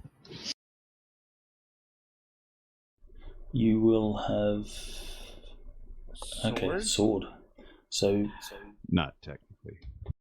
you have a -2 because there's a friendly in the same hex. I'm not throwing it. He fast drew. But for your attack... So first off, 1 fatigue for the giant step to get over there. And this is the morph baton, by the way, so when I fast draw it, I'll snap it open.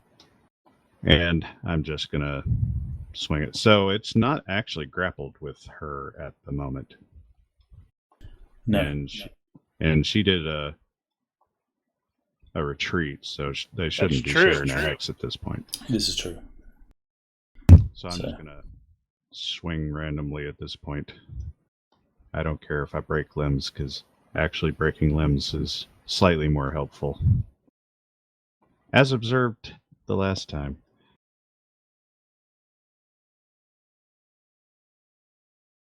Good hit. It does do your damage. Bad dodge. And also do your hit location.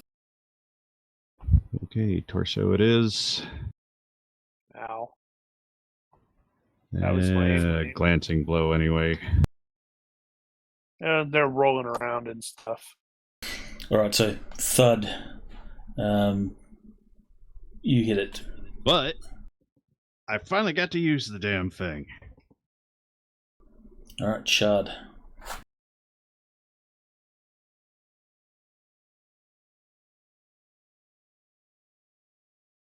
Being in melee kind of limits my options. You got to make the fright check first. Oh, yeah, that's also important. Do we have to make that every round? Yes. Oh, we did. Yeah, good. Ugh. Yeah, that sucks. That's the thing that makes them particularly nasty.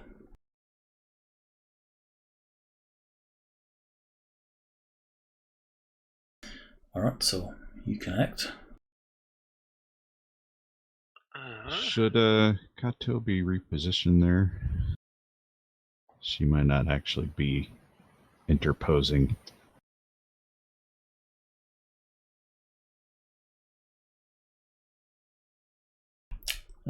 She's 1 on the clock face, so that's exactly where she is.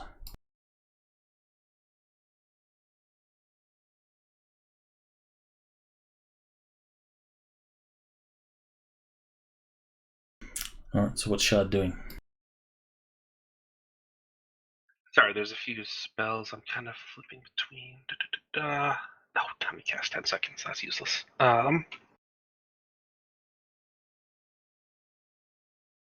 We know you really just want to Vorlon laser it. Meanwhile, people on the street are like screaming and there's panic and it's like, ah! Guns are shooting and it's definitely causing some upset to people. Not to mention, really. there's a dude with half a head It's still just attacking people. Tuesday. It's just Tuesday. Tuesday blues.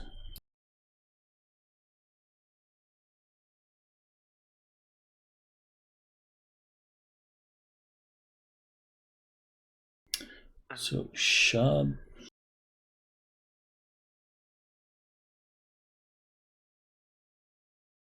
Yeah, I'm just somewhat restricted. Excuse me.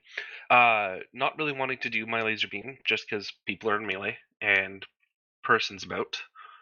But then also I'm finding that a lot of my other spells generally need to be touched and thus thrown, or they take too long to cast.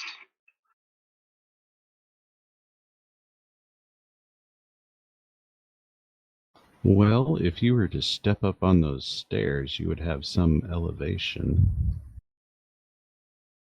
Yeah, if you take a step on the stairs, we'll say you'll be able to throw an attack in between Frost and Kato, who's currently laying down anyway.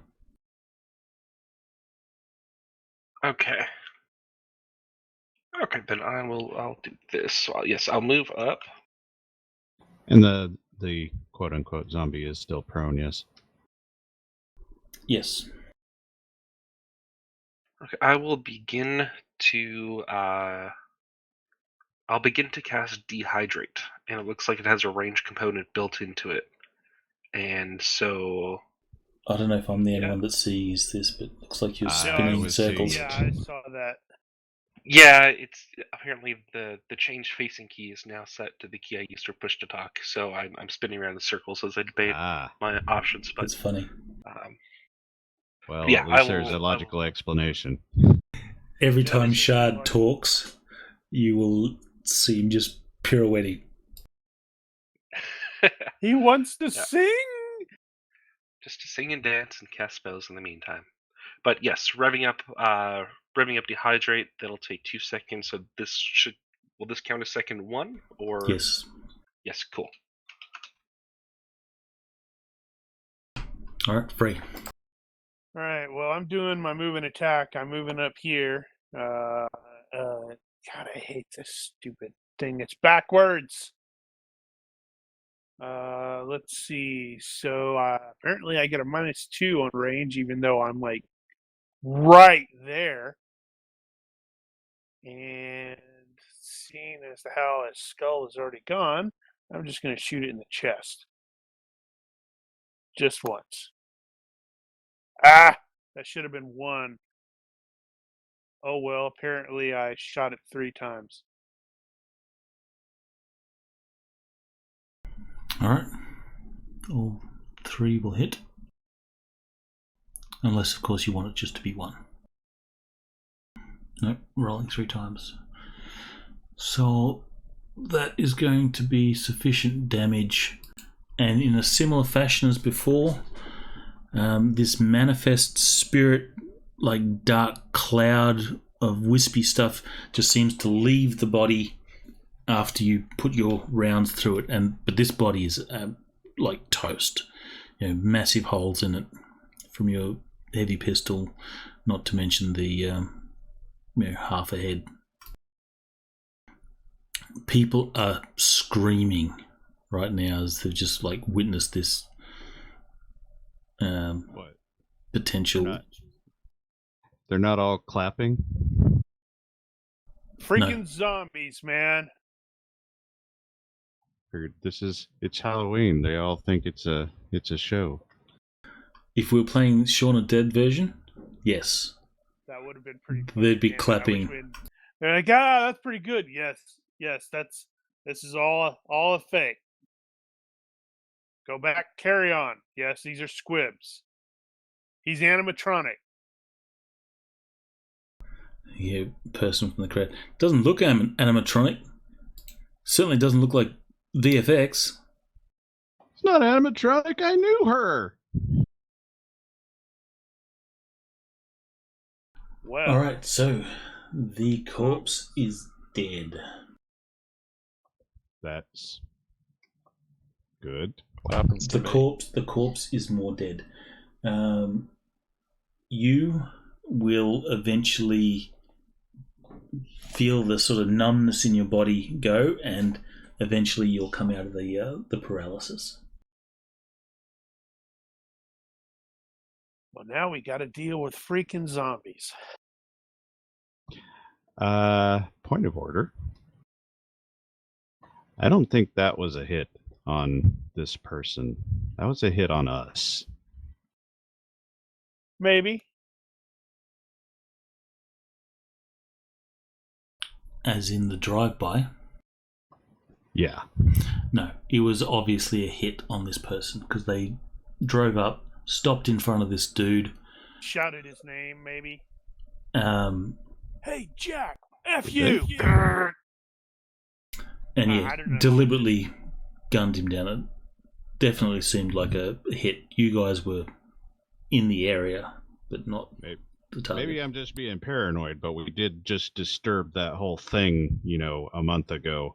And maybe the spirits involved there holding a grudge. I guess we'll see next week. And all they got to do is Damn frickin'. inhabit one body with a gun and go around killing people so they can spawn more of themselves and attack us. Well, maybe you were the target of the zombie. Paranoid. Maybe it was deliberately heading for you, and not just because you were close. It's going directly for you, Daniel. All right, so you. 2 points. That's it. Yep. We shall wrap it up here since we're at time. A little past it. Yep.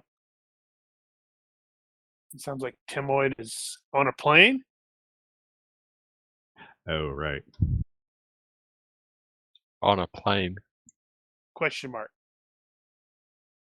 You said departure time or earlier. Oh, yeah. No. I just have somewhere else I've got to be. That's all. Okay. I understand now. Sorry. Misunderstood there. And I hear departure time, I think of, okay, plane. Took it too literally.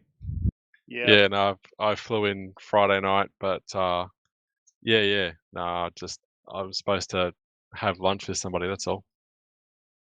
Cool beans. All right, we'll be wrapping it up here. Is anyone going to do any spending of points right now? I wanted. Which one was I gonna look at? What did I do? Body language. I've been using body language a lot, and I haven't upgraded it, and I need to because I've only got a 12.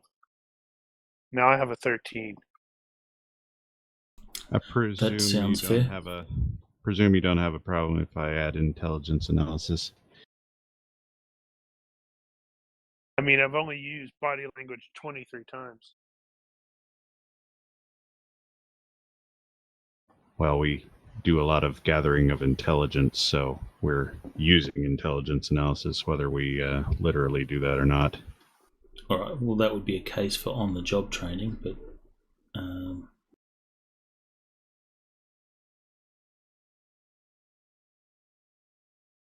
Yeah, for we've you been at to it for a while. YouTube some stuff. Actually, now that I think about it, how many has he been on? Cool. All right. Freaking zombies. He was here on mission 5. This is 12.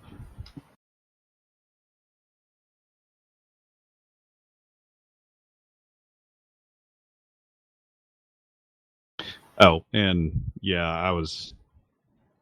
Unless mid-mission is a problem for some reason, I was going to go ahead and go ahead and start bumping the hacking stuff. Because I haven't in 7 missions. That's fine. Yeah, alright. Guess All that's right, it for me. so anything else? Nope. Not at this time. So, if you are watching this and you have any questions, corrections, or general complaints or suggestions, feel free to leave a comment or find us on Discord. Thank you for watching. Olympus bids you adieu, and good night. Peace out. Cheater. Good night, Well, I stream. did the same.